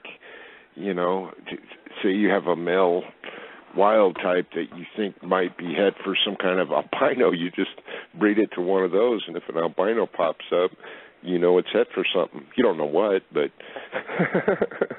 You know, I could see this, because I see a lot of snakes. I see a lot of snake people when I see them labeling their genes and everything, and they just say het albino, and naturally, I'm like, well, what albino strain is it? But I have to remember, snakes don't have the different albino strains. Well, as far as I know. Boas have sharp albino and call albino. And VPI. Don't forget VPI is their own too. Yeah. That's right. That's right. They did. And they're not compatible either, right? No. None of them are compatible now. Yeah. What I used to tease people about, because I was a sharp albino person when we bred boas, and they would come up, what's wrong with call? And I'm like, just think about it. You should call them. I used to tease people about that. But yeah, and people did try to mix the call and sharp, and they give you slugs every time. So yeah, that's like the snow boas and stuff like that. The snow boa, in order to create that, which is albino and anathoristic, you have to make the snow boas out of hets. If you breed two snow boas to each other, you don't produce good stock. So you can do a snow to a het snow. You can do snow to het snow, or two hets together to make the snow. But if you do snow to snow, you're just making a mess. Yeah, well, that's almost like geckos have something like that. They won't be a mess, but if you breed a het rainwater to a visual rainwater, or het rainwater, they tend to be better looking than two visuals. Yeah, that's what I'm finding out. That's exactly why I'm doing the het work with the rainwaters. Yeah. Because, rainwater to rainwater, they yellow out after a while. After, I don't know, a few generations. But if you breed a het rainwater to a rainwater, they seem to hold, I don't know, tangerines better. I'm starting to, I don't know, I've been working on this project for a while. I haven't really released anything, but I'm finding out that the hets look better, het to rainwater. It's really weird. Yeah. Yeah, I was talking to Mike over at Weeby Reptiles, and he was explaining to me that when you put a normal, well, just to generalize it, put a normal to a het, and you're aiming, like, for him it'd be hypos, like het hypo to het hypo. You get excellent hypos when you do get them, because I guess the genes are much stronger. It picks up more color, as the recessive part of it, it's stronger when it's in its true form, I guess. Yeah, before it gets all, I don't know, it gets diluted after a few generations, it seems. I know what you're saying, kind of. No, I do a lot of tangerine stuff too. I like hypos and tangerines, and I like dirty tangerines. I got some rainwater hypos coming, some more. I got more hypos hopefully coming. Yeah. Oh, I don't really know what a hypo baby looks like though, so that's a downfall. Normal. Yeah. You'll get some hypo babies that kind of look like they're pasteled out a little bit. And sometimes they'll look snowish too. They'll look like they won't look as intense as a nice looking Mac Snow, but they'll look like a dirty Mac Snow with a little bit of yellow in them. I posted some pictures last year of some, and I'm like, oh, check this out. There's no snow in the line. They ended up just being hypos, but they were from an electric line I have. I mean, the dark colors turn red, huh? They are tangerine-ish color. Yeah. When they're babies, they come out looking, I don't know, like black and yellow banded normals. But then the black bands kind of spread out, and there's colors hidden in there. It's all condensed, and it makes it look darker. Yeah, I think the darker looking the baby is, the better the orange is going to be, always. Yeah. Oh, yeah. For sure. Yeah. I noticed that last year with my Atomics. the darker baby turned out to be the brighter orange of the group, like big time. Because all their, what do they call, chromatophores they're all shoved together when they're small. When they grow, they spread out, kind of like what a Max Snow does. Yeah. Yeah. I'd like to keep Max Snows, the patterns and colors how they are when they're young, and then they start getting older and they start losing the white and it gets yellow, and it's like, oh man, it was cool looking as a baby. That's always the case, though. Should have seen it when it was a baby, though. It's so cool. That's probably one of the coolest I love the people that when they're like, oh, from 15 to 25 grams, that animal was amazing. But my goal is, hey, let's see that 50 and 60 gram animal. That's what we're going to be looking at the rest of our life. Yep. Yeah. I tell people that all the time about their babies. They're like, oh my God, those, my baby's so gorgeous. Is it going to stay this way? And I'm like, do you want the good news or the bad news? The good news is it's going to stay your pet for as long as you want it, hopefully the rest of its life. The bad news is it's probably going to change. Yeah, no, they fade out a little bit. I mean, the colors could come in better. I really couldn't tell you. In what I've experienced just in the last 2 seasons is that the babies that I thought were like kind of I'm like, maybe I'll just sell that one. All of a sudden, I'm like, no, I'm keeping that one. Yeah. So they tend to do that overnight too. Yeah. I've sold a few, like, I don't know, back in the winter when I couldn't ship them. I sold them, and then I couldn't ship them for 2-3 months, and then you look in there, it's like, dang. Why? Yep. Like that gecko I put up for the Rocca auction, and my friend Lindsay won. Yeah. I look at the pictures of that baby, and I'm like, man, why did I donate that one? So I told her, like, hey, anytime you don't want him, send him back. And she was like, yeah, that's not going to happen. I'm like, damn. Yeah, it was worth a shot. Yeah, exactly. I'll give you $200 for that gecko. Yeah, she'd be making money on that thing. I was kind of disappointed in the auction bid. Basically, for all the geckos that I saw go in that auction, I was kind of disappointed in the bids and how I don't like auctions. They went. Yeah. I just donated it for the Rocca auction for the one time, so that way the funds could go at least to USARK and help support that way. You got like $35 out of that, right? I got nothing out of that. I just donated. No, not you. The animal. Oh no, Rocca, you pay directly to USARK. So her $75 purchase, so quote unquote, of a gecko went straight. She paid it right to USARK. That's the thing that people don't realize, that with Rocca, you never ever ever send Mike Clarkson or Jordan Russell money ever.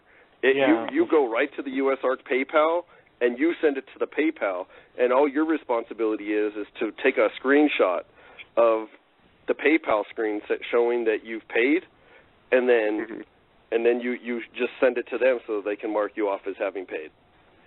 Yeah. So they don't ever get involved with any of that. And now they've switched to this new automated system. So now they're not really even involved on any of that stuff. They just set up the auction and away they go. No, the auctions for a good cause is a good thing, but I mean,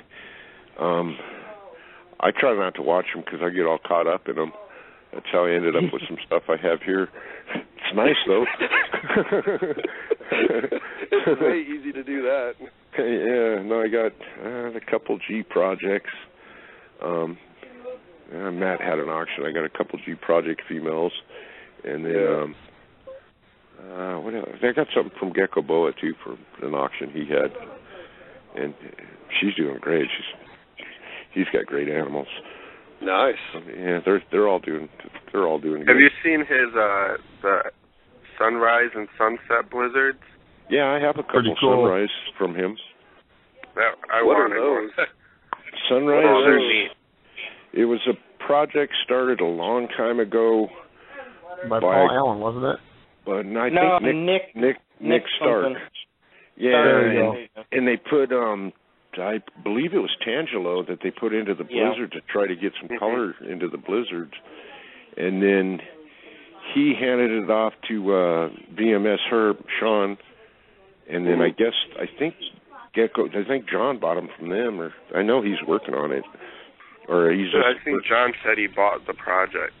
Yeah, I think that's what he said, but I got a couple of them, and I was watching them when VMS had them. He first priced them at like $1,500, and it's like, dang, those are neat looking, but not $1,500 neat looking. I'm not all in on that. If I ever hit Blizzard with the Atomic line for rainwater, maybe you could go down that project. Yeah. And I don't know if I'd necessarily price them at $1,500. He's thinking $2,700. You can price them whatever you want. I'll just kind of follow you as it slowly fades into the past. I think he did sell it from his site. I think he did sell a couple of them. I don't know. He sold a couple of them when they were at that price, but you never know. I put stuff up there, you know how it is. Yeah. Yep. Just because something has a price doesn't mean people won't make a deal. Yeah, that is true. That's a very backdoor deal.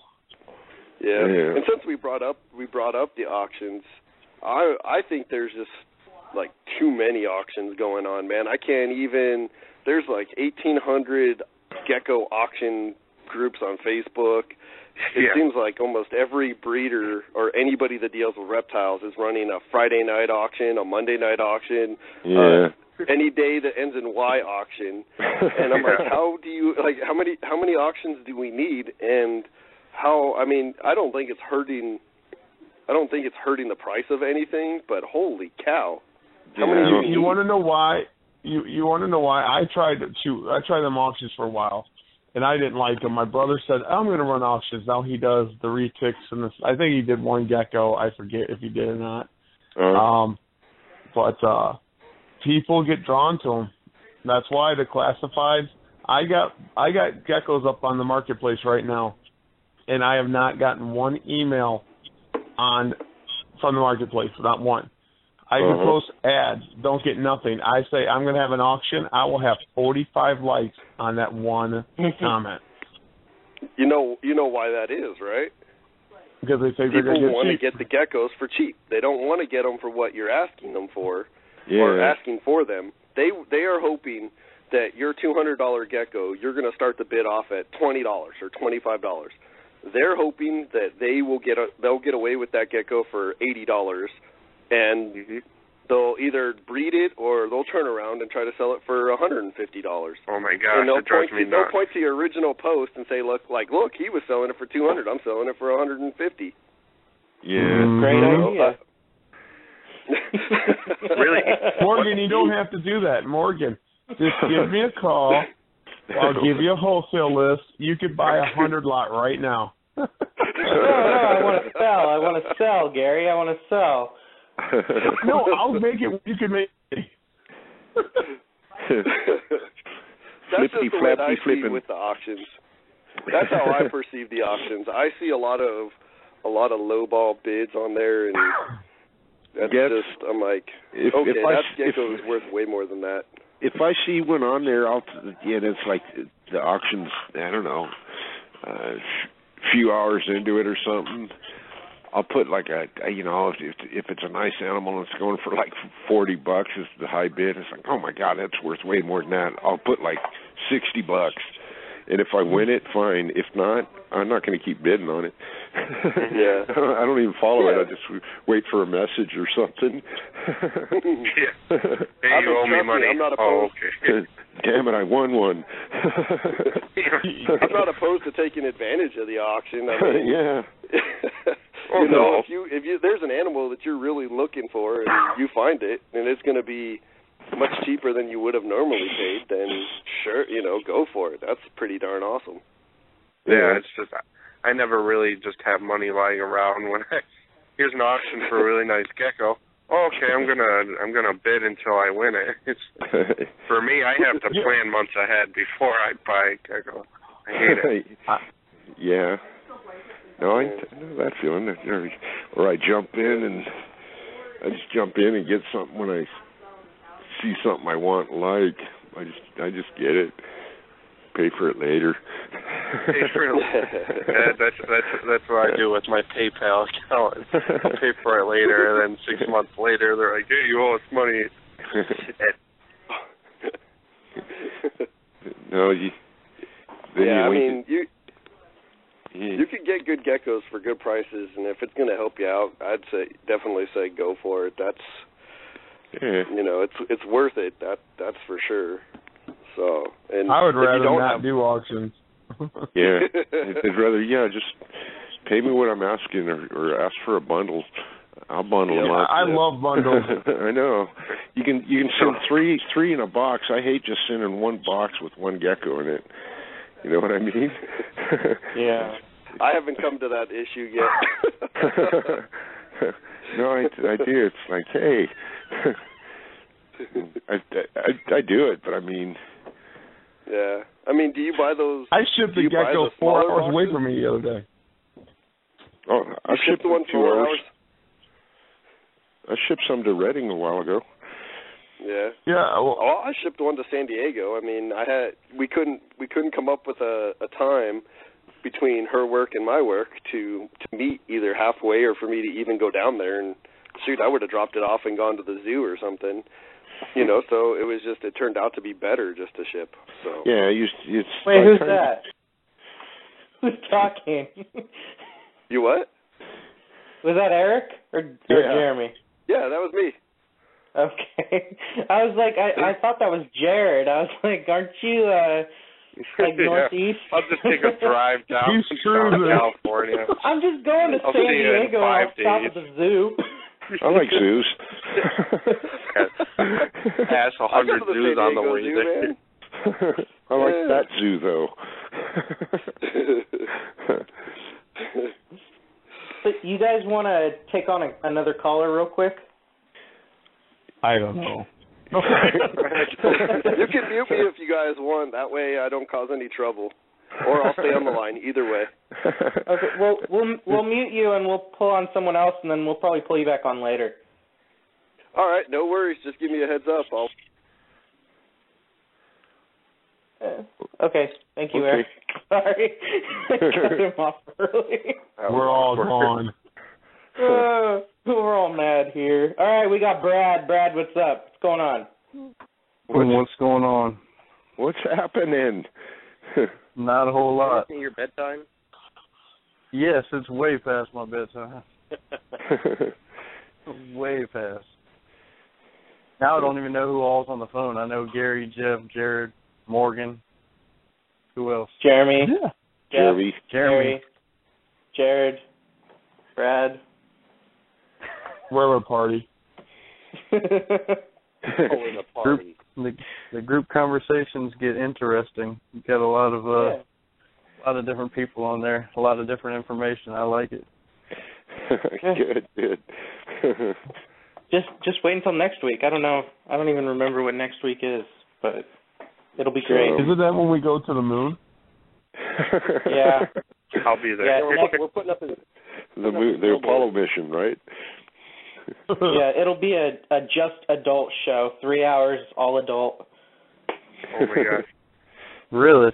Sweet. That's what tonight was supposed to be our naked night. We're all supposed to webcam naked in front of. Hey! I have my flip-flops on. 32 minutes. PG-13. 32 more minutes. And I've been wearing these Speedos all this time for nothing. Yeah, well, I don't know what to tell you, man. It's so comfortable.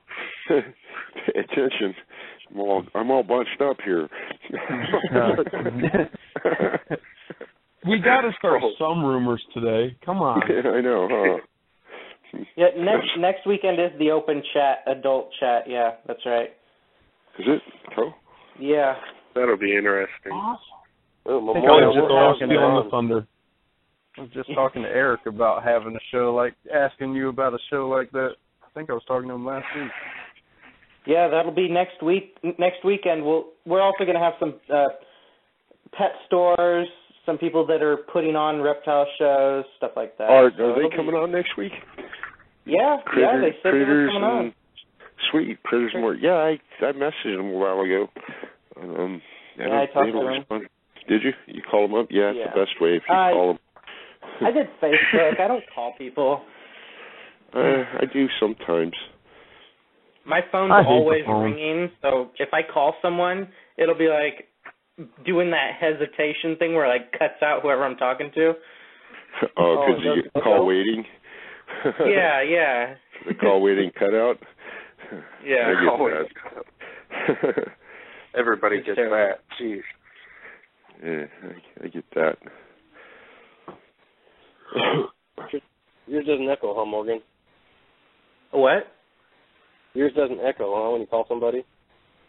No, mine doesn't. That's I'm the Echo Master. Okay, just got that one covered, huh? Yeah, I'm the Echo Master. Echo Master.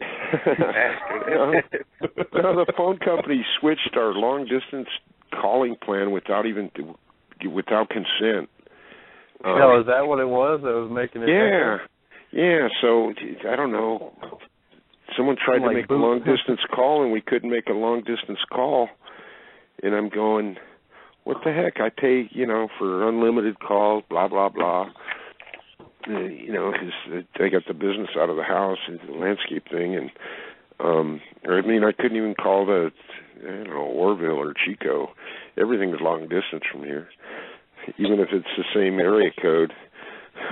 Jeff lives on Wow. No, so you have to have a long-distance plan here. And I just get rid of the darn landline house phone, but it's been my business number for years. So, yeah, they know they got you by the short hair, so they take advantage of us. You like it, though. Yeah, I do. It's my internet server too, so I don't. You kind of up here. You kind of got to take what works. So how's all the geckos doing? Enough about what was this show about again? Telemarketers or something. and then I call AT&T and I get someone in a different country every time. Sounds like my mortgage company. And then so I try to match their accent, so like they'll be cool with me. He's one of us. How is that working? My long distance phone is not working. There's a little kind of Mexican there. I either have, because if I don't have fun with it, I'm going to get mad and like throw the phone out the front door. So definitely mad. Where they're reading the script like word for word, and you interrupt them, and then they have to start over. Yeah, exactly. It's one of them things. I try to match their accent, and I don't know. I have fun with it. Yeah, I got to, or I'll hurt somebody over the phone. I'm gonna hurt you with all of my words. I'll hurt him emotionally. Do you get off thinking of me just being mad at you?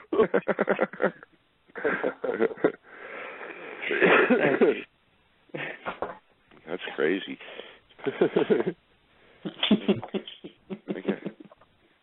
I just logged in a couple more eggs from this cool pairing. Nice. I knew she was going to lay again. You ever get that where you don't think she's going to lay because it's not like 3 weeks or 4 weeks or whatever you figured out when they should lay? And you forget they have their own time schedule? Oh, she's late. She's done. Post pictures of the eggs, and that's what they are. Yeah. Can you tell me what these are head for?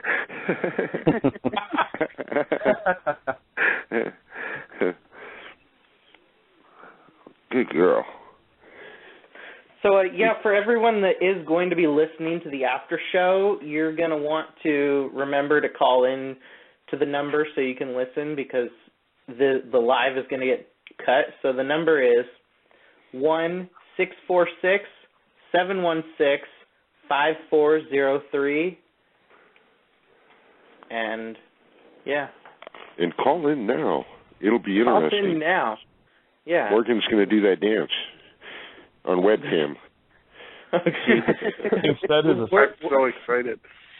We're actually on webcam right now, and if I wanted to, I could publish the video so that when people watch the archive, they can actually watch the video of people's responses to us talking. But I won't do that. That'd be cool. I think it Is that would, cool? but now people are like, "Wait, what?" Webcam? They're watching you. No, I'm not watching anybody. I don't turn it on, because if I turn it on, everybody sees it. So that's not going to happen. And what we say is a secret. The what four of happens us in the chat room stays in the chat room, kind of deal. Yeah. Everybody's got their Speedos on, right? You betcha. Lime green. Speedos? I don't have no Speedos. I only got flip-flops on. Flip-flops? Oh, yeah, that's right. You were only going to do flip-flops. I got a leopard print Speedo because, leopard. They didn't have leopard gecko, so. Flip-flop and banana hammock. Yeah. Oh, God. No selfies, please. No selfies. Instagram, here I come. Oh, geez. Start off Instagram with a bang, huh? That's right. They've got that, the women of herpetoculture. We should do the gecko guys of, or the guys of geckos. Do calendars. Yeah. Gary, just full spread on the cover. Wow.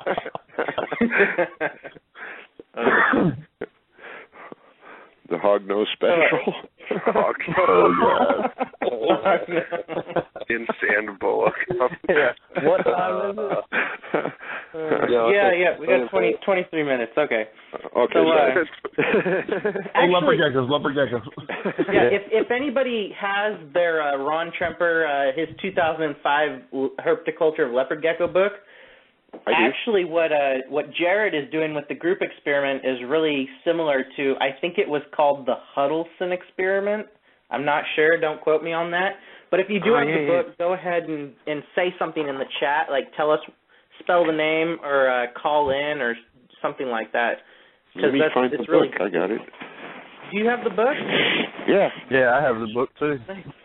I'm at my office, desk. So I've got my book at home, so I don't have it near me. And I don't know how to read. I definitely want to hear everybody else's opinions and their views on that, because I'm just one guy and I've got one mind, so I want to hear what everybody else thinks about it. Or how they would do it. I'm scientific like that. I like that kind of stuff. Just out of the box, man. Yeah, the guy that actually did it, what he did was he would let the geckos hatch in a really big terrarium. Not super big, probably I think it was 50 gallons. Jeff will find it when he sees it. But he'd let them hatch, and then when they matured, he would take the males out. So kind of like how it would happen in the wild, the juvenile males would leave. Yeah, and then the father would go ahead and probably mate with the daughters because they would stay. So it's very, very interesting. As soon as I moved to my bigger place. You continue. When I moved to my bigger place, I have a 100 square foot setup that's going to be completed, and I'll be doing something just like that. Is that in Thor Studios? Is that where that's at? Yeah. If you guys, if you listen to last week's episode, we talk about it. It's going to be like those train sets in people's basements. It's going to be like that. So you'll that's exactly what I wanted to get to at a point, is how people have tortoise tables or something like that, is since these are terrestrial animals, it'd be really easy to just make a big table for it. Yeah. It totally would, and you could have it. I mean, even just like the whole idea of the train set, except for instead of trains, it would be like Afghanistan, you know? You could even have like a lay box underneath like a fake landmine or something. It would be super cool. I was going to say like a random like IED or something like that. Like. They're just walking around, bouncing pennies are flying in the air. I'm gonna do like the whole opium filled thing for the Affies. Well, dual Jeff, purpose. You can get some of those California poppies, you know. Oh, yeah, we got those. You just have to get a permit, and they come out and count your pods. But no, that's not California poppy. You're talking about the opium, somniferium, which are the opium poppies. I'm corrected. Papaver somniferum, I believe, is the name. I'm a plant guy. Yeah, I don't want to catch. I don't want to catch that. I got chlorhexidine. Yeah, I've read twice. I'm looking for that deal in this book. It should be close to the beginning. Is it? I was looking under vivariums. Morgan, if you confirm what that's called, send it to me so I can look more into that, because I really haven't even... They got that thing called Google, huh? Oh, shoot. They do? Patrick Huddleston. Okay. Is it Huddleston? If it's on Google, it's true. That's a rubber board. Yeah. Well, why don't you just go to the appendix in the back of the book? I did. I got mine taken out. Isn't that what it's called, an appendix? Yeah. I got mine taken out. I sold my kidney for one of Gary's white and yellow radars. A couple of weeks. I want a kidney. I want a kidney in a jar. You want me to go get one of them bubblers for it too? Yeah. Air bubbles to it, so it looks really cool. Yeah. I mean, I can't sell my geckos for an arm and a leg, but I can sell them for a kidney. Or a liver. Was it Patrick? You got 2 livers. Patrick Huddleston? Yeah, that's his name. Yes. Oh my God! Here is frickin' Google. Patrick Huddleston experiment for leopard geckos. It's a in 1994. Wait, this is like an excerpt from his book. He called this approach to include it's called a self-sustaining vivaria. Yeah, he was with the idea of population would grow and become self-sustaining. For obvious reasons, this was a poor choice of terminology because it's not self-sustaining, obviously, because you have to go in and pull out stuff. But, Patrick Huddleston from Iowa. Everybody go look him up on Facebook, give him a like or an ad, and just bombard him with questions. It was only a 48-inch long enclosure with sandy soil, stacked rocks, formed rocks and crevices, moist egg-laying area, and live plants. That is awesome. Which is, it kind of goes against what everybody says about live plants and, sandy soil and stuff like that. So, and I know that he was actually, he ended the experiment with F2 generation. So he had his original set, and then they had babies, which would be F1, and then those had babies, which would be F2. So what's that, like 3 years of geckos? 3 generations? 3, and it was 18 geckos, including 3 males is what it ended with. Wow, it's just a natural setup like that. Yeah, but he had to take out males because of overcrowding and aggression between males. So that is, That's kind of cool. Yeah. Well, gentlemen, because I guess if the enclosure would be big enough, if you had multiple males in there, it would be like they would sort of establish their own territories, I imagine. The hierarchy, the alpha male and the group. Probably, I mean, they're not dumb. The weaker male is going to get out of Dodge when the... Yeah, he'll just sneak it in. when the other one's busy or something.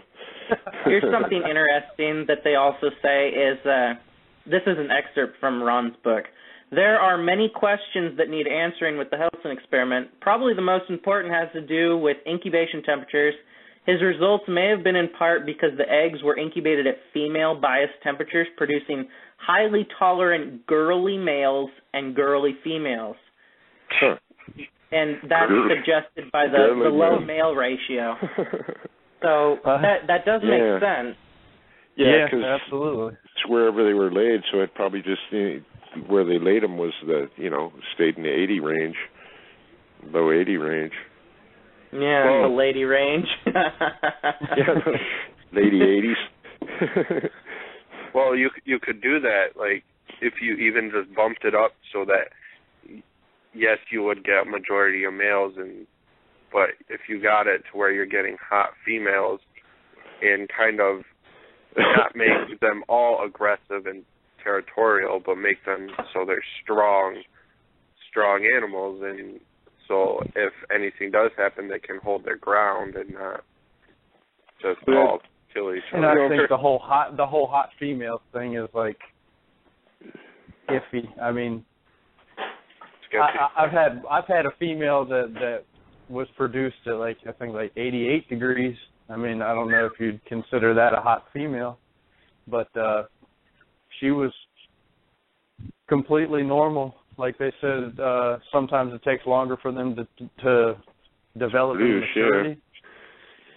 I would think when you have a naturalistic setup like that and you're kind of letting the eggs do their thing, only the strongest are going to survive, like in the wild, kind of the survival of the fittest. So the ones, like today the other day I had the one that didn't make it out of the egg. It pipped and it's got its head out and it just kind of strangled itself there. But in the wild, only the strongest are going to survive. So I would think your lines would improve with that. Exactly. As far as I would agree. Overall health. Yeah. So almost like if you had for your project, if you did one group out of each project this way, and so you weren't necessarily going for the really pretty phenotypes, you just go for purely for the robust nature of the reptile. Yeah. Yeah, that makes sense. And the naturalistic setups are awesome anyway. It's like the people that have other species of geckos, like how they have the completely naturalistic setups and stuff, they're really, really nice. Yeah, if I could drop Travis. Oh, it's cave geckos and whatnot. Mhm. Yeah. No, Fantasticus and all those leaf-tailed geckos and stuff like that. I mean, they're all the Nephurus and stuff like that. I mean, they even have those in the desert setting, natural setting. That's really, really nice. It's a little bit higher maintenance, I imagine, but still, I think that'd be really cool to do with the Nephurus because they're burrowers. So it's always cool. You get the excavating sand or the excavating clay, and you just have all these little tunnels and caves. I've seen pictures where it looks like a cross section of an ant farm. Yeah, Uncle Milty's tunnels and stuff like Uncle that. Uncle Milty's ant farm kind of a thing, huh? Exactly. No, that'd be kind of cool. The Hoplodaculus do that ant farm deal. Yeah. Mm-hmm. I had if you got all glass or all acrylic aquarium, with the appropriate floor space, and just make it so once they burrow, they burrow down to the glass, and so you look under the glass and you can see all the different caves and tunnels and there's kind of more of a naturalistic setup. Yeah, no, that'd be kind of cool. Yeah. Hey, Jared, what are you using for your the substrate in those naturalistic? Right now, I've only got a paper towel down just for sanitary reasons. But once I expand a little bit more, I want to get some wet clay and let that kind of harden. But before I even get into using a whole different substrate, I want to really do my research on exactly why and what the substrate over in their natural environment is, like, and not just compacted clay, but why it's there, like if it's dried up lake or if it's just the wind and the sand just kind of hardening everything, just so when I do go to mimic it, it's truly 100% replica, and not like almost hitting the mark. Yeah, that would be really awesome. How about feed? What are you going to feed them? Roaches or?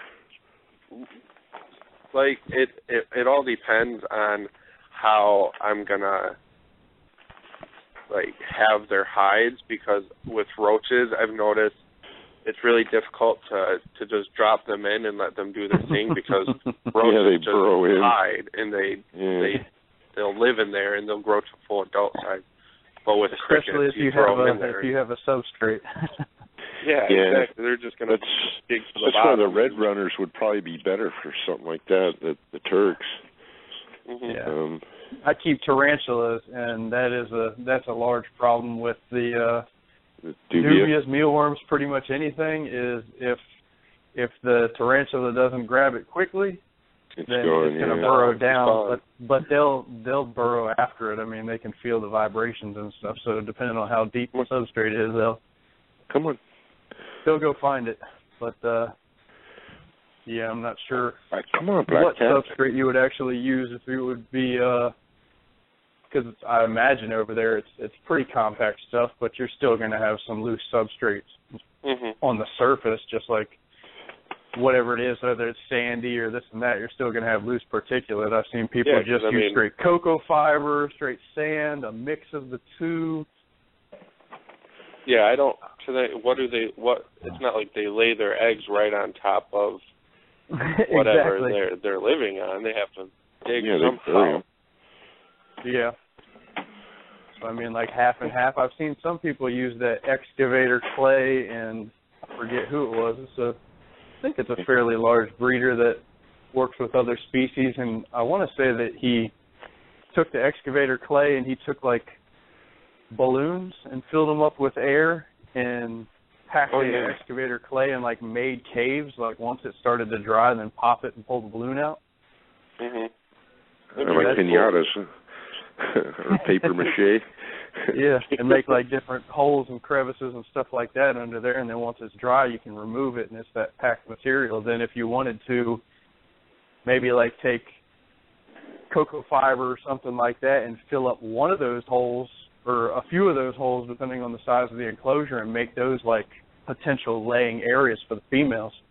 So that loose particulate they could dig in, and the rest would be pretty. You'd want to also make like it to where arid. you can get to the eggs too. Yeah.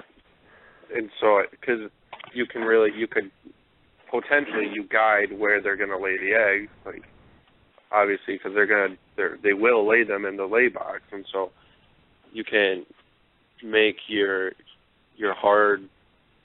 We'll just say that they're hard hides wherever, but then you put their lay box somewhere where you can access it, obviously, and or maybe even just work it, put a Gladware or just some sort of Tupperware box in there.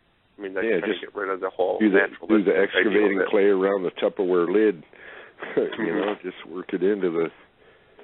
Yeah, or you could do something simple and just make like a styrofoam. Like take I see lots of people that, especially on gecko forums, like take like a Tupperware container and basically like mold different styrofoam pieces to it, and so it has a detachable top, and you can use that. So it's still, once it's painted and sealed, it looks realistic, fits in, and then you just pop the top off of it whenever you need to get into the lay box. So I got to interrupt you guys for a second. No. If you guys do want to listen to the after, I have something to add to that after I'm done with all of this that I'm about to say. If you guys want to listen to the after show, get out your pens, because I'm going to tell you after I do the sponsor thing. So thank you to our wonderful sponsors, Luxurious Leopards, Lilith Leo Lovables, SC Geckos, Desert Snow Gecko, Residual Arts, Ghoulish Geckos, and our newest sponsor, the Reptile Report Marketplace, which is a really cool place to sell your animals.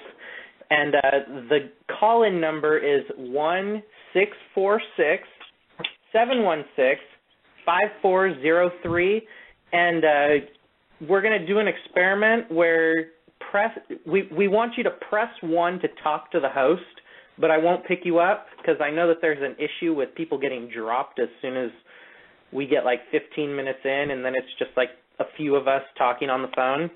So go ahead and press 1 to talk. Yeah, I mean, I think people even talking sometimes get dropped too. Yeah. But we'll try this and see if we can get more people to listen live. And what you guys were talking about, the lay boxes, I know, Jared, this would really work for you, and this is what we're going to be doing on the thing that I'm just calling Gecko Adventure, or the Gecko Adventures, whatever you want to call it, the train set thing. If you go to the plumbing department of your hardware store and get a 2-inch pipe fitting or a 3-inch and drill a hole in the side of that plastic tub you're using, and use that fitting to like one side will be a male and coupling. God, it's getting late. Use like a a 2-inch coupling, and then get yourself some like black ABS and a thermostat and one of those heating pads, or you can even use like a 6-inch piece of heat tape and like tape it on the bottom of the pipe that's going to be sticking out of the side of your tub, and then put a fitting on the end of that with a screw-on cap. So I'm going to be using 3 or 4-inch pipe, depending on what it is, just so that I can. So I'll go from like a 2-inch fitting coupling, and then extend it out so that it's like a 4-inch pipe with the screw-on end at the end. That way you can access it from the outside, and you can incubate your eggs inside of it. Like a threaded cap on there. Yeah, threaded cap at the end, like a sewer line, you know? You can even get a sewer clean out from the hardware store. Yeah, clean out, yeah. I mean, it would be like cheap. I think you just want to mess with plumbing and wax rings and stuff. Yes, you know, humping toilets. That's what I do for a living. Bouncing toilets. But you should try that. That's what I'm going to be trying. It'll be awesome. No, people do that with Ackies. They use it like the 4-inch, the drain pipe, corrugated pipe. And they make like tubes down at the bottom of their tanks and stuff. So, and then they have a fixed lay area so that they know where to dig to find the eggs when they lay. Because Ackies, they're burrowers. Yeah, a friend of mine's got a setup like that. It's pretty cool setup. No, I like that. I like the whole natural thing. It's really cool. Yeah. But mine are like sterile tubs, and they all come running to the front when I'm in here. I like that too, but and that's another thing. If you're gonna have them completely, well, not completely, but relatively speaking, like not handling and stuff like that, because there's tons of people that want their leopard gecko to be like puppy dog tame, like sit and roll over and everything else. So the interaction with them for a lot of potential customers is like a benefit that they're looking, because I get so many people that ask like, are they tame? Is it handleable? Is it tame? Is it this? Is it that? And no, it's a blizzard. It's a blizzard. Are you handleable? No, not at all. No, not don't at all. touch. Sometimes maybe. Give me a few drinks and you can handle me all you want. You'll be like one of those female geckos y'all started out the show talking about then, huh? Yeah. Oh my gosh. I didn't do it. Just wait. I got a funny one for you. I think we got like 5 seconds. Oh, good. It lost its appeal. 10 seconds. She says 10 seconds. What did Blog Talk Radio tell you? Yeah, she told me. Because she doesn't tell us. She doesn't All tell right, us. we're now recording. So did you guys see that Zhao Lu or whatever that was in the chat room? His granny wanted his granny wanted some whiskey or something? Yes. Wait, but no. Before that, every time... Oh, that was the good part. Is it pronounced Zhao? Is it Zhao Chow? No, it's an X-A-I-O. Every time one of us said eclipse, because they are in China, they asked me, is this No. They asked me if this was a rude radio show, because to them it sounded like we were saying super tits. Like, what kind of radio show is this? Super titties. Well, what's a super duper then? I don't know. Yeah, what's the super form? Don't get into the homozygous. The home what?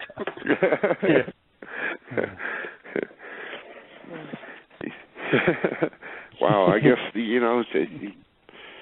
something gets lost in translation. I know. Yeah. Somebody posted. I don't know where they were from, but they posted. They lived in Indonesia, and they wanted to know if we could divide some geckos for them. On I think it was Gecko Breeders' Corner. I looked at that, and I'm trying to figure out what the hell. What? Am I missing something? Sharp knife. Yeah. I don't know what you use there, but we use Cutco. Wow. No, but I'm trying to figure it out. Going, oh, okay. He's not from around these parts. Yeah. Am I unmuted? I wanted. Yeah, you're unmuted. I wanted Zhao to. Zhao, I'm just going to call him Zhao, and we'll just say that it's a her. So I wanted her to call in because she was asking questions about morphs, but then I asked her what she had, and she said she just had a cat. So I thought, maybe she's got like a cat gecko. And then she said, no, I got a cat, one with 4 legs. So I was even more confused. Oh, that's because good. Maybe they've got like 2-legged cat geckos or something over there in China. China, South China, whatever. Or East China, I don't know. Cat legs and delicacy. Yeah. Cat with 2 legs named That Lucky. would be nice. Lucky. Is that a line bird trait? Living in China named Unlucky. 3-legged race trait. Oh, jeez. Oh, man. Bad. Anyways, Eric was asking about your Yumbo Yak project, Jeff. Oh, the Yumbo Yak? What? I figured we were already off topic enough. Why not just continue going down the road? I think I was messaging him or something, and I put Yak Snow or something instead of Yak Snow. And I go, yeah. And then we were talking about mixing giant into the Yak Snow and making the Yumbo Yak. Yumbo Yaks. So what's that, the fifth line? What's that, the 5th line of snow? Yeah, it's a Yumbo Yak. You only get them at Yak in the Box. God. Free with every kid's meal. yeah, with every Happy Meal or whatever, Jack Junior Meal or whatever the hell it is. Yumbo Yak. No, we went off on that for days. We went off on that for days. I think I was late to an appointment because I was still going off. I think Eric was already at work, and I was still typing up. Hey, I better get going. that was pretty. That was a good discussion that morning. Must have been a Monday. It was Monday. a little too early, I think, for both of us. Not enough coffee. Yeah. Like Morgan's Willow Line Tangerine. Willow Line Tangerine. You got willows? Yeah. Yeah, man. That's it was like for a couple days straight. It was like everybody that posted an animal that didn't know the parents' genetics or anything, he's tagging me and saying, "I think that's a Willow Line Tangerine, right, Brad?" Oh my God! I think I saw that on the freaking. I was like, "What is the Willow Line?" Yeah, it's fun, but I always tell myself, hey, we all got to start somewhere. When I see those kind of. Yeah, but it's better if they're starting with a Willow Line Tangerine. because willow carries through, and it's it'll stay different colors as it gets older. It carries something, all right. It carries something. Yeah, it carries. I think it's a Just a line. That's Gary's line of stuff. I just have Just stuff. And who developed that, Morgan? Was it like sequoia geckos or something like that, or what, the willow? The tree geckos, the willow. We were having a talk, and it was like sequoia geckos or somebody, like maple leaf gecko, or it was all trees, like. Pine geckos. The mighty oak gecko. Mhm. Those are good. Great firewood. Yeah. When you start seeing them start saying to other people, you know how everybody's like a 1 month expert. We'll start seeing someone will post something, and then that guy that I said, "Oh, that's a Willow Line," he'll say to this new guy, "Oh man, I know about geckos. That's a Willow Line Tangerine for sure."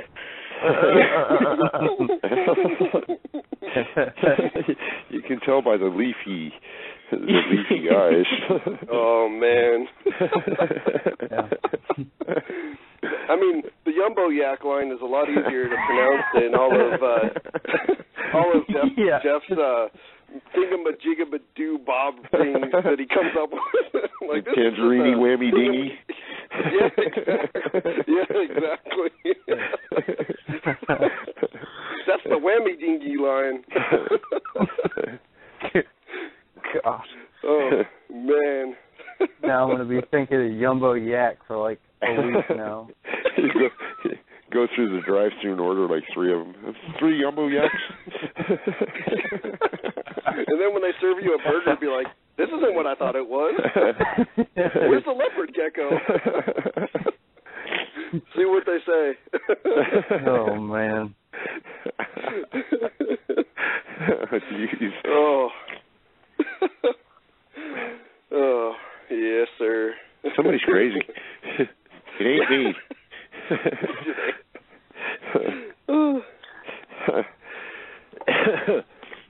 Oh man. Yeah, now we just ruined it with the Jumbo Yak line. Jumbo Yak. Conversation's dead now. That was a showstopper. We still have the Bandit After. Bandit After. Bandit After, huh? Yeah. It's always something to fall back on. There you go. This is like the Bandit Raptor, except we got Bandit Aptors.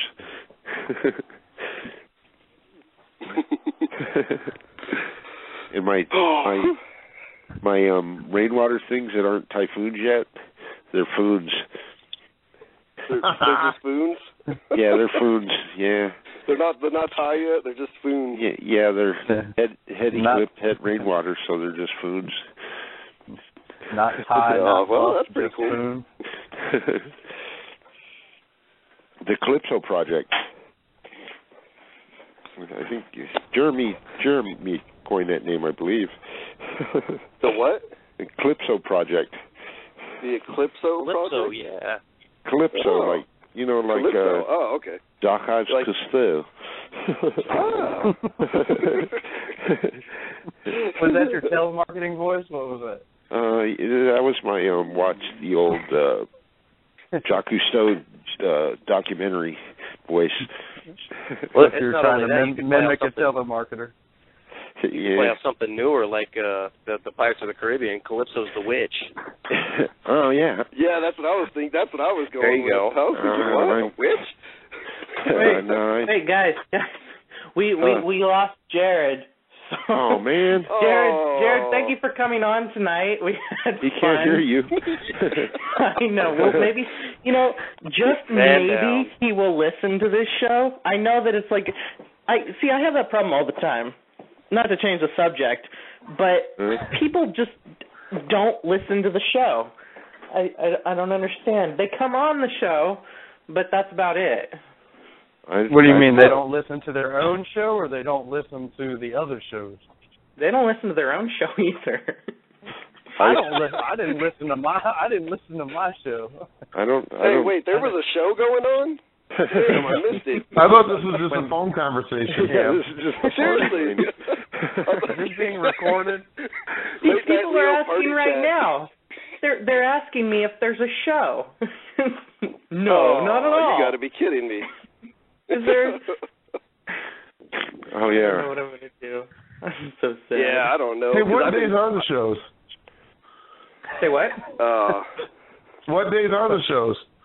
Mondays, Wednesdays, and Fridays. Yeah, it's Monday, Wednesday, and Friday. And that's about it. What station's it on? It's on Sirius. God, I get that so many times. What station? Gecko Planet. We're never on Sirius, though. I hate to tell you. Sirius doesn't ever come up in this topic in these conversations. No, seriously, it does. We'll get on Sirius. Seriously,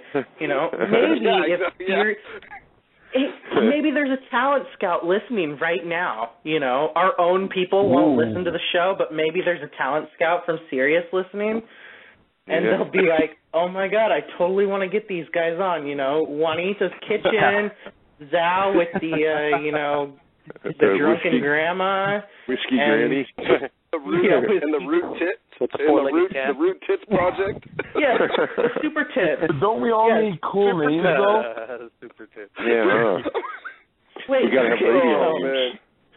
We need to get a grandma on the show. We need to make friends with a grandma so she can be rude grandma or whiskey granny. Yes. Wait, Granny, are you there?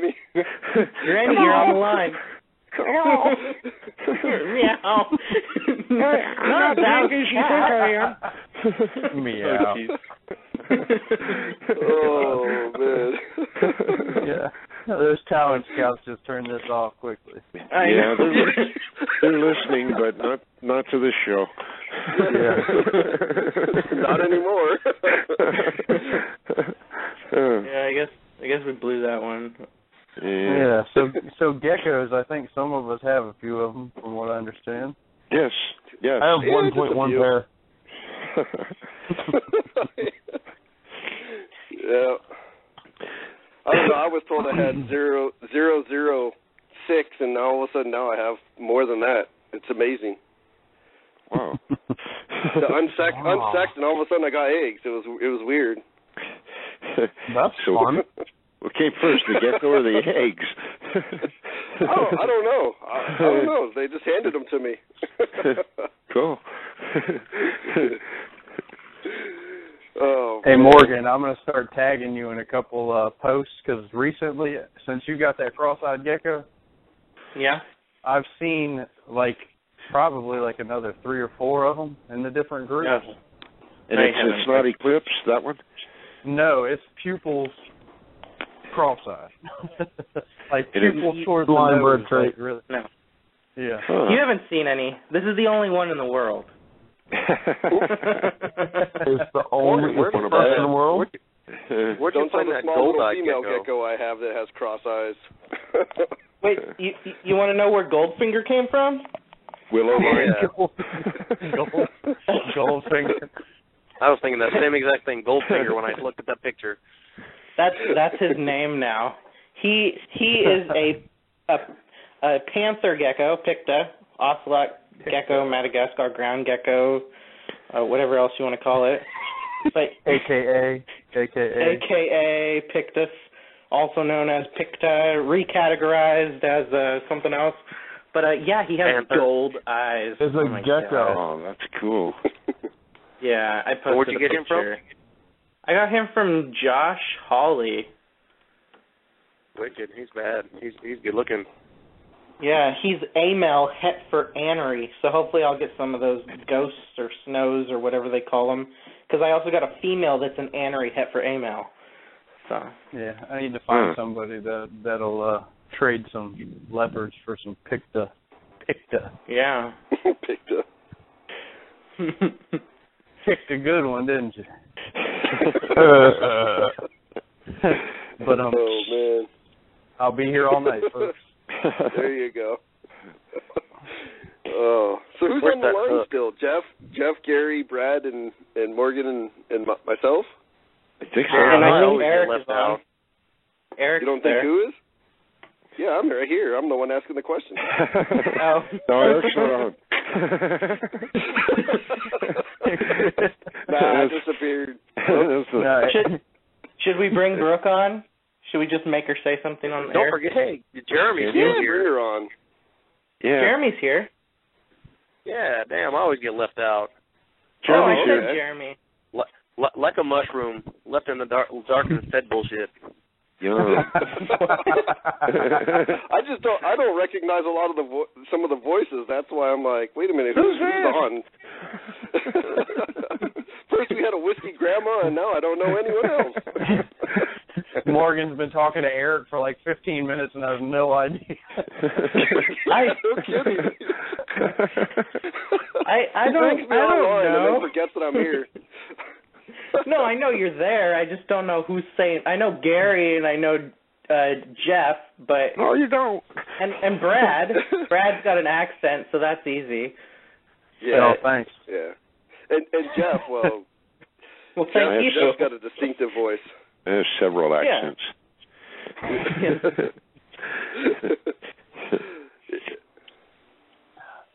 So, yeah, Brooke, come you're on, on the say air. something. Hi, Brooke. Hi, Brooke. I hate you. I think that means she likes you. Fun. Pull her hair and run.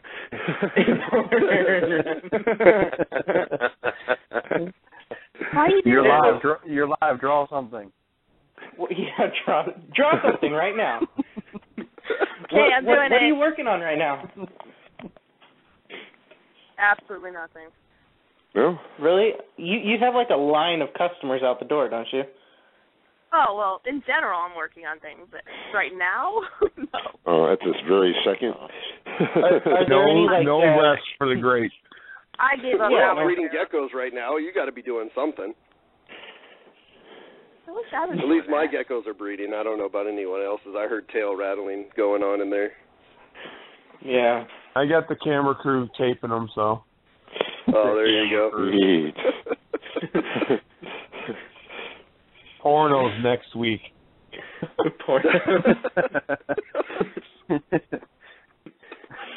Oh, jeez. So anything big in the works, Brooke? Yeah. What are you doing, Brooke? Any big breeders? Is she doing any big breeders? That's a terrible question. Are you doing any work for? Are you working on any logos for any big breeders? Yeah, I'm whoring for geckos. That's no. Well, we're back. Oh no! Roll with it, baby. I think that's a little beyond PG-13, but message me after the show. 3, 2, 1, and we're back. That's about the time Rook hung up. Sorry about that. But no. Who big breeders? What big breeders are you doing logos for? She can't divulge that. Yeah. You can't? I don't know. Can I? I don't know. Maybe you shouldn't. Yeah. We'll recognize it though. We'll be able to call it. Well, see, that's Brookwood. Yeah, when it says like a Ghoulish Geckos, we'll be all, oh, you did a logo for Ghoulish Geckos. Yeah, the bad thing about Ghoulish Geckos is now I feel like I have to live up to that standard every time. Yeah, that was pretty crazy. That's better. Yeah, you set the bar real high on that one. That thing is awesome. Yeah. It just depends on your feeling at the time, huh? If you got that artistic spurge of energy. You get a really good idea for one, and then it's like, oh crap! Well, I don't have a really good idea for this one. Yeah. You now. Oh, I don't really like them that much, what do you so have it's in like mind? stick figures. Stick figures. There you go. Easy to please. That's right. Start asking the customers if they had anything in mind. I do, and a lot of them are just like... she's good with that.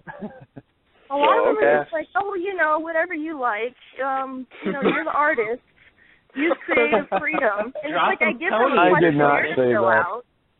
It's like, why do you think I gave you the questionnaire? I need some something.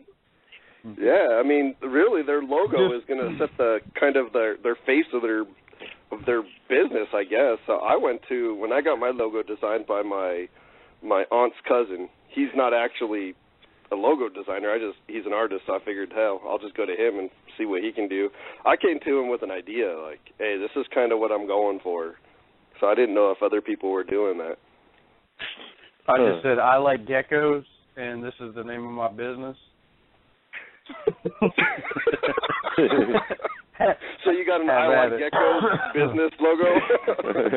It says, I Heart Geckos. I Heart Geckos. You can buy the T-shirt, too. There you go. It's like, I know I've seen this before, but... Well, and Save some the Gecko shirt.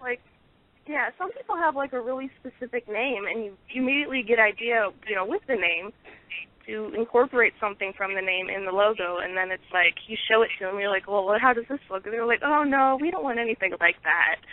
Oh yeah. But do what you like. Hours you on it or freedom, something. but we don't like that. It's like, yeah, exactly. I have no ideas, but I know my idea is not that. Exactly. Well, Christie's is awesome because of Ghoulish Geckos and her being a horror film fanatic and stuff like that. That probably worked out really well. Yeah, that kind of set the tone for it, huh? Yeah, it did. That one was pretty easy. Look, what do you usually charge for something like that?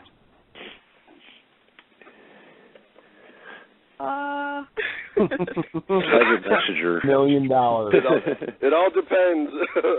Just give me an average. I mean, you get a commission for if you're looking for $300, $10, if you're looking what for are we talking? Geckos? Right now I'm charging between $50 and $60 for a single logo. Hey, that's cheap. That's about. I paid $50 for mine, so I would say that's probably right about. I don't know if that's good or bad. I just figured that was I know a lot of people. I think it's pretty good. A lot of people say I undercharge, but that's what I feel comfortable charging. So that's what I'm going to charge. So there you go. Well, next year when you want to do a better logo for them, you can charge them like $100 a piece. Yeah. When you do that return customer price. Yeah, return customer price. Thor Enterprises. Yeah. Well, I've been steadily raising my prices, with all the business, and I have been getting better at it. And I'm kind of nervous that some people are going to go like, well, I paid $25 the first time I asked for a logo. Why are you charging me $60 an hour? It's extra because for I like you want. Well, volume, supply and demand. The demand for you is getting a lot higher every day. So there you go. Yeah, and they came back for a reason. So if they're anybody looking for a logo gets recommended to Brooke. Anybody that I come across. So. Yeah. Thank you. But I feel bad because I've had to turn a couple people away recently. We didn't like them anyway, so. I'll say, I'm not taking any more commissions right now. Sorry. You get too busy and get overwhelmed. $2,000. I'm completely booked till September. It's crazy. Yeah. Unless Gary gives you that $2,000 and a Komodo dragon, baby. Oh.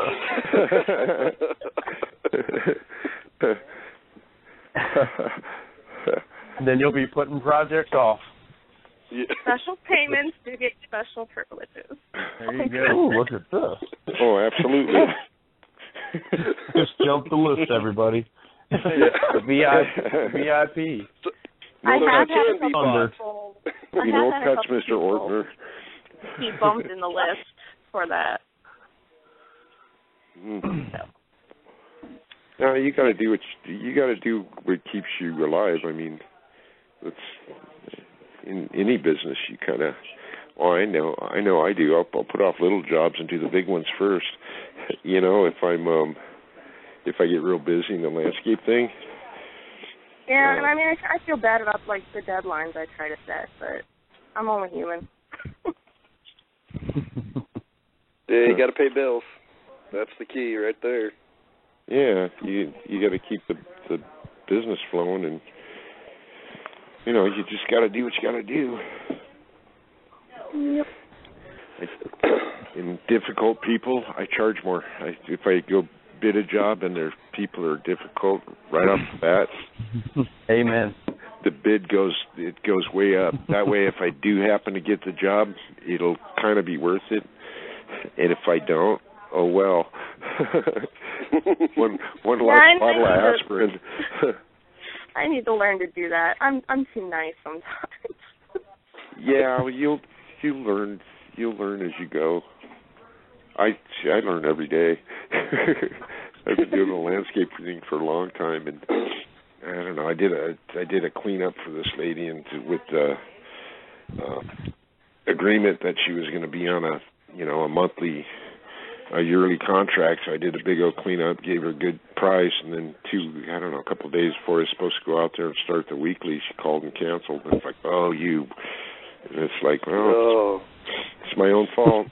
I basically did the cleanup for a little bit more than cost, but yeah, and it's like, well, the next people that come along that want that, then they're going to pay for every little extra, every little bit. So you just kind of learn as you go. Yeah, that's why I have to make everyone pay before I give them the final product now. Because I used to let them, I used to do it and then say, okay, can you pay me now? And then I completely feel guilty disappear. about that. It's like, I'm going to pay you now, and then you do what you do. Yeah, no, I've had people doing heat and air conditioning where they agree to a price to do something, like replace a part, and then once you replace the part, then they want to dispute the price. Yeah, well, we're not going to pay for that, and there's a law here, I don't know if it's everywhere, but once you install a part, it's considered a permanent fixture, so I can't legally remove it. Yep, it's the same way here. But I can illegally remove it. Yeah. Well, there's little tricks. Illegally beat the hell out of the air conditioner. Yeah. You can just cut a line. Yeah. Like, look, lady, I know how to fix them. I also know how to break them. Yeah, no, there's little evil things you can do. I kind of refrain from doing those kind of things, but I know how to do that.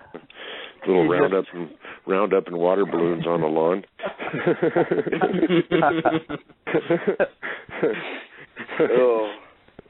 You got to do what you got to do. We're live on the air. Can't get ripped off.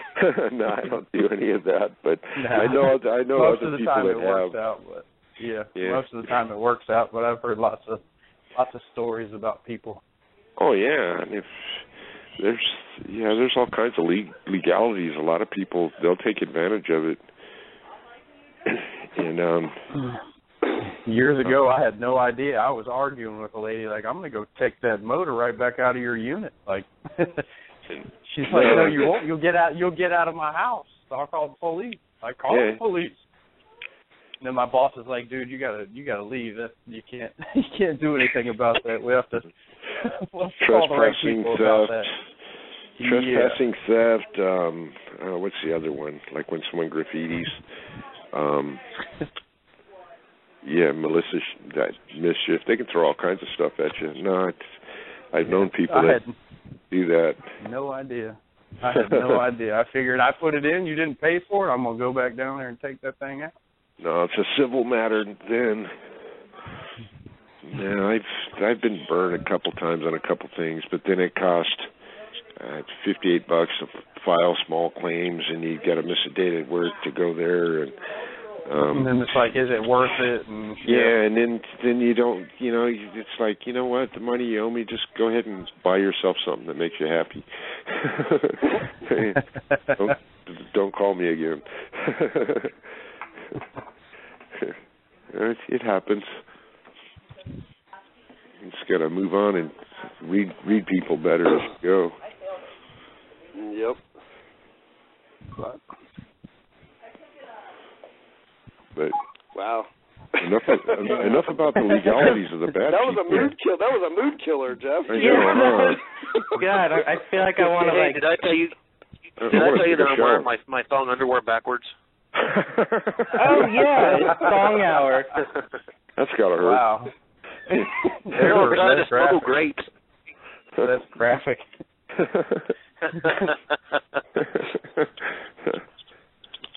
Wow. Have you guys been submitting your gecko hatchling of the year pictures? I got to figure out how to do that. I went on there and it's like, what? Who? Huh? You know how we were just talking about how our own gecko associates don't listen to the radio show? Yeah. And, I remember that. Our own gecko friends don't even submit. Participate. Just participate. Submit a picture. You could win like a solid brass trophy. A solid gold trophy. Brass. I don't produce geckos. Did I say gold? Oh.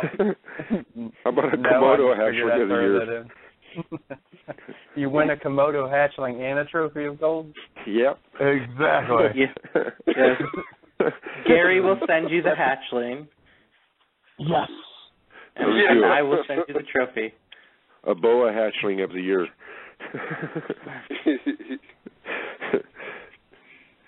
Morgan, are you still having your birthday sale? It ended when I woke up from my coma Monday morning. But why in the hell am I having a sale? I sold those guys like 3 years ago. You put that on my page. Yeah, Monday, what, a year after or what? He had no geckos. Like, what in the world? No,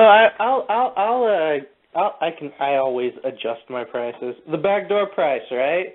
Isn't that what they call it? Make me an offer. ThorGecko.org. There you go. Yeah. $1 a gecko. What? No, don't maybe say a little that bit too more. fast. The ORG. That's the falling off the truck price right there. $1 a gecko fell off the back of a truck. The Homeboy Shopping Club. Free shipping. The Homeboy Shopping Club price. Orgy. That's funny. Oh God! I had someone ask me the other day if they could have a gecko for $25 with free shipping. God, I was like, yeah, I love paying for stuff. Sure, you find the free shipping, and I'll sell you one for $25. I'll sell you 3 for $25. Like, you find the free I like shipping. I like the ones that stumble across my page, and then like for the next 2 hours, there's 300 likes on all my pictures. Like, how much for this one? How much for this one? Is this one for sale? Is this one for sale?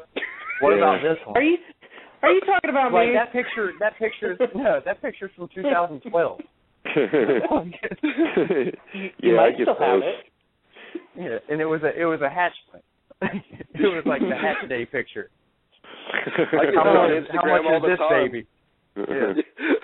I get that on Instagram all the time. I post a picture. Look, this just hatched, and people are like, "Is it for sale?" Dude, it's like an hour old. No, it ain't even dry yet. Morgan needs an Instagram because I got a new follower the other day because I started posting pictures on there ever since Steven's show. I have this one person on there that every time I post an eclipse, it's a close-up eye shot. It's like a snake eye or whatever. He's like, is it an Abyssinian? Is it an Abyssinian? Is it an Abyssinian? Like, no, it's an eclipse. Eclipse. That's for Abyssinian. I'm just going to... It's just for the record, it's Abby, Morgan. Yeah. No, just for the record, it's an Abby Morgan. With eye pigment. Yes. Exactly. You know, I am definitely not getting an Instagram now. Come on now. I'm going to blow your Instagram up. Hey, Brad, we could make one for him and just pose as StoreGecko and just start taking all his photos from his website and start posting them. And then just send him all the emails. Like forward everything to him. No, I'll set one up. I'll get it. I'll make a whatever thing. Yeah. I got a couple pet-only tangerines, and we can name them like willow lines. Yeah. There you go. I say we all do that. When we don't have a label for the tangerine, just call it a willow line. Nice. I'm going to have to do that. Yeah. It is done. Banded afters and banded raptors. And foons. And foons. Hey, and the yaks. Every eclipse is an Abyssinian. Yeah, the Yumbo yak. Yumbo yak. Exactly. Those are bigger than the average yaks. Yeah. That looks like it's a yak line for sure. Yeah. That one's a little bit bigger. Yeah, that one's a little bit bigger. That's the Yumbo yak. Yumbo's a gene. Yeah. It's all line bred. The yakety yak. Oh man! I'm speaking of funny Instagram things. I had somebody had posted the other day that they were going to breed their possible giant leopard gecko, and they were hoping that its giant genes were going to be passed down because it was a whopping 70-gram male. I was like, 4 years old, 70 grams is a monster. Yeah, I was thinking, man, you got it all backwards. Well, it was head giant, right? Yeah, no, it was possible straight giant. Yeah, it's probably possible. Like, yeah, go for it. Hit that snow too, right? Yeah, exactly. Like, I bet you if you hatch males, they're probably going to be about 70 grams too. In the end, they'll be about 70 grams. And I'm sitting there looking at my freaking raptor male who's sitting at like 91 grams, and my sunglow male who's sitting at like 93, 94 grams. Like, yep, your male is definitely giant. Oh, geez. I got super giant sitting right here. Jesus, I must have a kaiju with 110-gram max snow. I'm going the other way. I'm going to make 20-gram adults. That'd be cool. There you go. Midget line. Doesn't somebody have a book line or something like that out there? Yeah. It's called Petco. No, I'm just kidding. No. No, there's a mini coming. The fidget there we go. God. We could start that on Instagram, the Petco line. Uh-huh. Oh, geez. Petco albinos. What morph is this? Oh, that looks like the Petco. That's a fancy. Yep. Fancy high color. Petco. Say high color. They're pretty. Exactly. Yeah. I was listening to one of them people talk to a customer today, one of their employees, about leopard geckos, and God, I just got fired up about what they were saying and how to keep them and what they were trying to sell them, and my heart was racing so bad. I was so pissed. I was pacing up and down the aisle waiting for that stupid sales lady to walk away so I could talk to them, but she was on them like right on right. She knew I was there for something. She says, "Can I help you with something?" I'm like, no, I'm good. I walked away. Oh, man, you're better than I am because I usually don't wait. Yeah. I just walk up like, yo, you're wrong. Like, no offense, but here, I'll help you. Yeah. I've done it. I've done it at PetSmart. I've done it at PetSmart. I've done it from somebody. Oh, man. Well, see, they have two of their employees right there helping these it look like a mom and daughter, And I was like, oh man, now they're teaming them, tag teaming here. Got one on one side of the aisle and the other on the other side. Oh, I don't have a chance here. I got my 2 kids here with me in tow, so you know what? I'll just back off. Earmuffs. Oh, right. You know what you say to your kids? Here, watch and learn, because this is what you're going to be doing when you're older. Correct people. Learn the correct information. Don't pay attention to what they're saying. No kidding.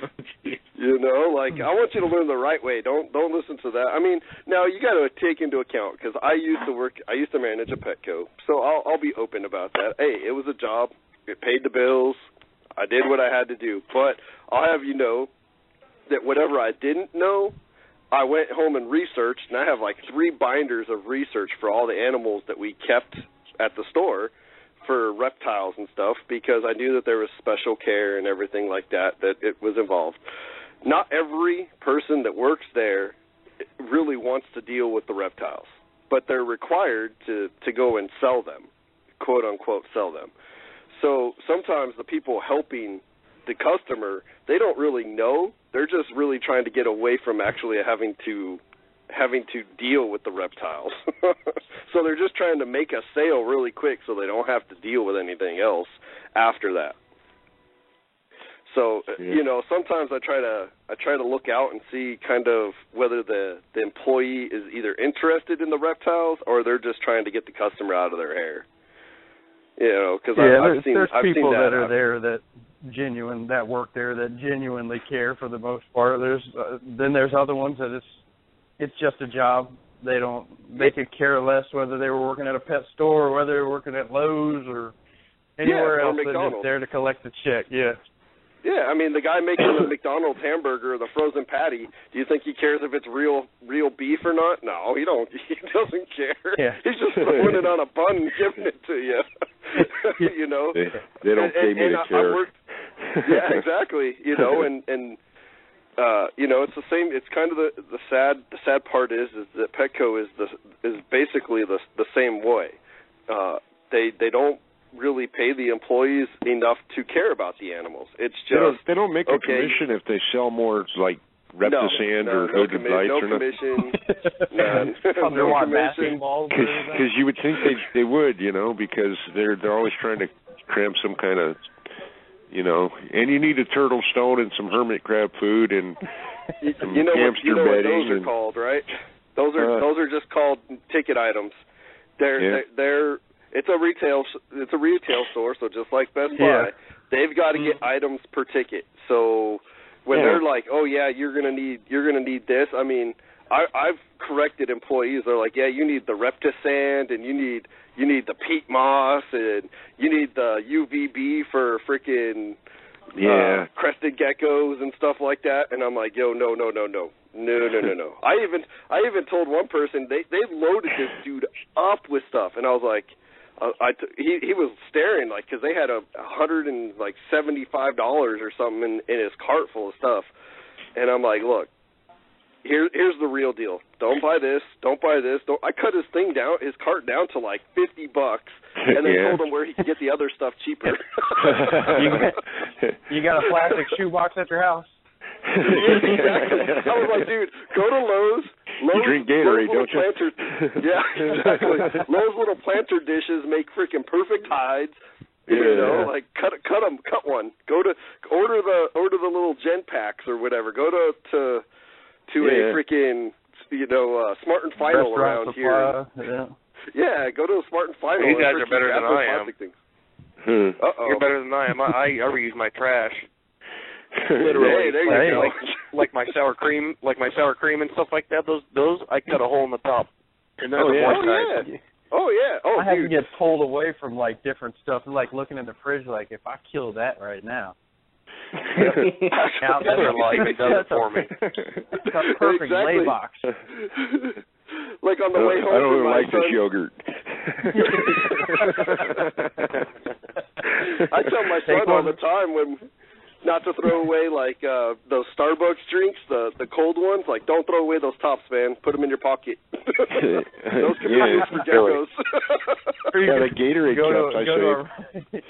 Go to a restaurant and they got those little 2-ounce delis with Like, yeah, you just got to stack them sitting there on the counter for your ketchup and stuff. It's like, man, I could use like a handful of them. Yeah. Yep. And then if you're there with like 4 or 5 to-go people, containers. Yeah. Those plastic if Chinese you're there with like 4 or 5 containers. people, if you take like 5 or 10 of them each. Yeah. Dude, yeah. I want to try everything. You know what you got to do, like what I used to do. I date people that work at places. So you could date the waitress and be like, hey, why don't you, bring a handful of those home every night when you get off work? Even if she's hard looking. Yeah. What's up, girl? You got any of those 2-ounce delis out there? Hey, man, you got to do what you got to do.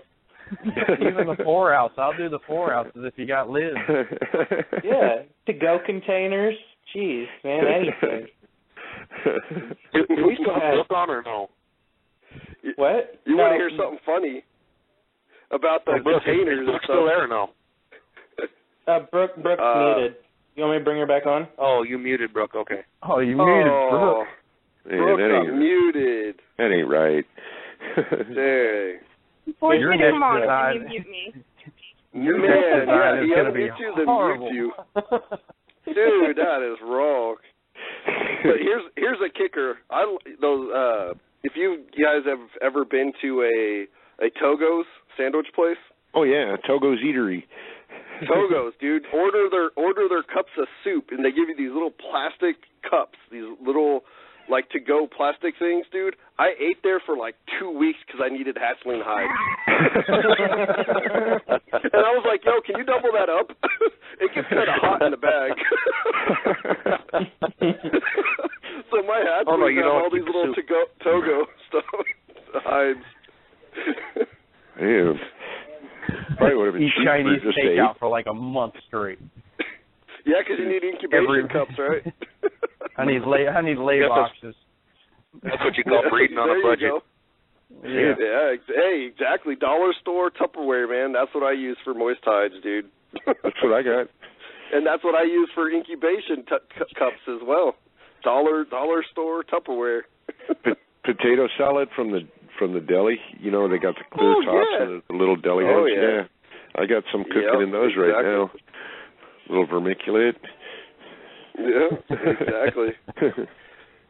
I got to stay out of that aisle in the stores. You go down there and it's like, ooh, look at those containers. Look at those. Those are food dishes or that's this. You get a cart full of stuff. You don't even know what it is. just some weirdo that's got 16 different size containers in his cart. I'm not sure what I'm going to do with them, but I could probably use it. So you guys walk down the Tupperware aisle doing the same thing I'm doing. Yeah, I could probably fit. That would work. I just got to cut the hole right over here. You don't even need them, but you're in there scratching like a crackhead in there. Man, I could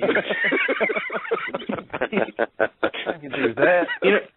You know what's worse is I did that. I got all the Tupperware containers, and the chick at the checkout asked me, "What's up with all these?" And I said, "I got a female that's ovulating." And she didn't say anything, and that was that. You didn't get her name. Oh my gosh! I didn't even specify species or nothing. It's a female ovulating. Oh man! Wow! I have to try that pickup line. Because the last time I got asked, I just said, I'm probably not using them for what you think I'm going to use them for. The lady kind of looked at me funny like, what? I was like, trust me. I wonder how many people go to appliance stores like I did 2 years ago and asked if they had any broken mini fridges or anything like that in the back, and they're like, we don't sell broken. I mean, you don't have one that fell off a truck or something and scratched up, dented. Can I push one off a truck? But a wine cooler maybe, but the glass door can't be broken. It still has to be insulated. I do that. If it's on the dock, can I go kick it off? No, you should date a chick that works in the appliance section in Sears or Kmart. Or Target, man. You could get all those little college mini fridges. You are shameless. I'm going to Target. My wife would kill me if I did that.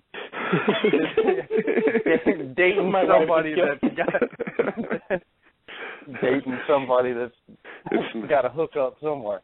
With guys, it's not like what kind of car do you drive or what, how much money you got. It's like, you work in a appliance store? Well, we should all just hire Morgan. Morgan's the single guy. We should just hire him to buy get all of our little mini fridges and date all those chicks. Yeah, that's what Morgan asked the females on Facebook that message him. That's his first question is like, where do you work? Hey, the Facebook females, listen to this. Some of them.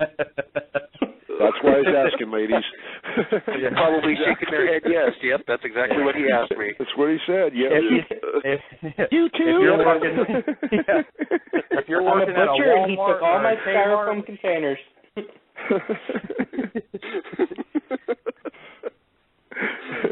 Oh, geez. No, man. Yep. Good stuff. All those user. chicks that work at the ice cream store got all those cardboard bowls. Just think, next week is going to be 3 hours of this. Yeah, 3 hour adult chat. Oh, is it awesome? You got it switched to adult chat, huh? Well, I'm just going to label it as that. I mean, if a child gets on and they see 18 and over only adult chat and they press enter, it's they just like listen. going to a they're not going to listen. Everybody follows those 18 and over rules. I was just about to say, yeah, sure. If it's labeled that, you're going to have the most listeners of all the shows. Excellent publicity stunt. That's what I'm saying. Didn't we talk about that, Gary? Yeah. If you just have a page on your website, just like some random page off to the side that just has all these tags, porno, XXX, adult video, you're going to get so many hits on your Gecko website. Try that on your YouTube videos. Oh, man. For YouTube, it's going to be pretty fluffy kitty. Just change your thumbnails to something crazy that people want to click on. And then it'll be like Morgan humping a toilet and talking about wax springs and stuff. Somebody did that. I forget who it was. I think it was, do you guys know Damien? Yeah. O'Brien? I think he posted a link and he was like a sexy dance and it had some chick as the thumbnail. But then when you click on it, it's some Mexican guy doing the cha-cha with like a golden retriever. And I sat through the whole thing waiting for the hot chick to get on and start dancing, and it was just this guy like tangoing with a golden retriever. The golden retriever was actually pretty good at dancing, but I think for the record. Oh man. But yeah, so that's how a lot of those videos get like hits, like all those like compilation fails and stuff like that. It'll have like some hot chick or something on there, and it doesn't even have anything to do with the video that you're going to watch. Yeah, that's the trick. We got to do that. Yeah, but then they're not there to buy your animals, or there to look at whatever. Yeah, but it doesn't matter. That's just the details. If it gets, people will scroll through and see that thumbnail, and it'll be like some hot chick, and they'll just hit like. They might hit like before they even watch it. And so if you have 1,000 likes on something, I'm sure a Gecko person will see it. Maybe not, but at least you'll have 1,000 likes. There you go. Yeah, because likes are always great. That's the new thing. Besides buying likes, it's going to be false advertisement now. That's like when you made that comment about the hatchling of the year when I posted a picture of an egg. Yeah, exactly. And you see how many likes you got on that thing? More than, I think Christy got more than anybody, but you got like 11 likes that gecko's instantly. Her radar, oh my God. Yeah, that gecko's glow in the dark. But, yeah, an egg. Well, at least it turned out to be a cool hatchling. But Yeah, that would have sucked if it was turned out to be like just a normal. Yeah, the most likes, and it's a normal. Yeah. You don't see too many of them anymore. Yeah, they're going to become rare. It's rare. We're all going to jump for joy when we hatch out normals. It's going to be like try finding a clean normal without any hidden checks. Yeah. Like most of the normals that are out there, if they don't come from like John at Gecko Bow or somebody like that, like most of the other ones are like just normal looking animals that come from Petco that they're like, I don't know what it is, but kind of looks normal. Need help? What's this for, please? It's a high yellow, fancy wild type willow animal. It's a willow. Yep. There's no such thing as wild type in their terms. It's all fancy leopard gecko. Yeah. Petco and PetSmart they don't have wild type. They just have fancy. Fancy and high color. They have sick. Exactly. Yep. Geckos. That one's sick. No, I mean really. Hey. There was one that was standing over the water bowl. Yeah, one that was standing over the water bowl looked like it was about to puke. No. Blazing Blizzard. I like Blazing Blizzard.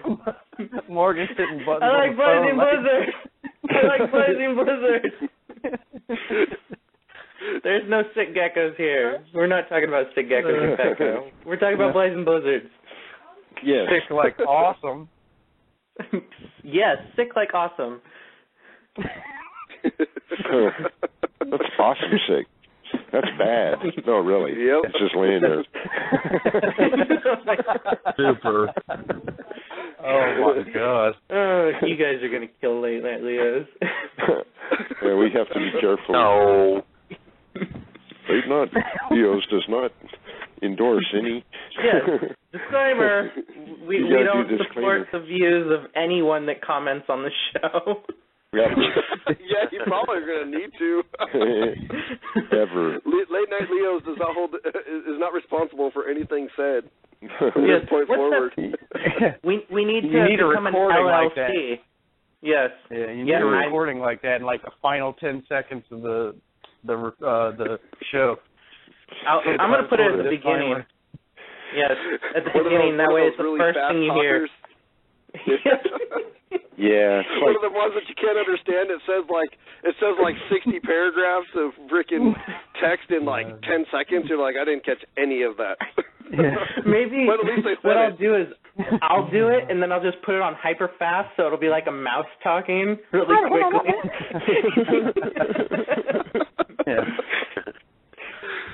Oh jeez. Man. We're gonna get cut off. Press soon. 1 for English. Yeah.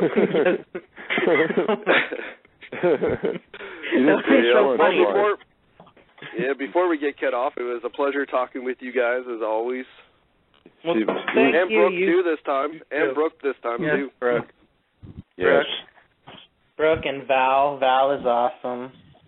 Yeah. Even though Val. she didn't say anything. Yeah. She was on but didn't talk. Yeah, and Val you're just assuming it's a she. She probably works at a plant store. You scared her off. No. That Jow or whatever. Yeah. Jow? Jow. I don't know. Yeah. What sound does an X make? What does the X say? Jow. Jow. Oh, Chinese or Oh, wow. I don't know. I hope it's not a man. I'm not sure. He say, 안녕하세요, 안녕히가세요, 감사합니다. Okay. What? Yep. That's Val? Yep. That was South Korean. Thank you. Come again. Wait, who is that? Who's talking? Who speaks South Korean? Jeremy? You speak South Korean? Man, I the stuff I used to do, yeah. I know a couple languages. Not in full, but tell us about the Thai Lady Boys. We're gonna get cut off in 2 minutes after you drop that bomb. Thai Lady Boys. I figured you know what, now we got time. We got to be careful what we say around Dim. He knows more than we thought.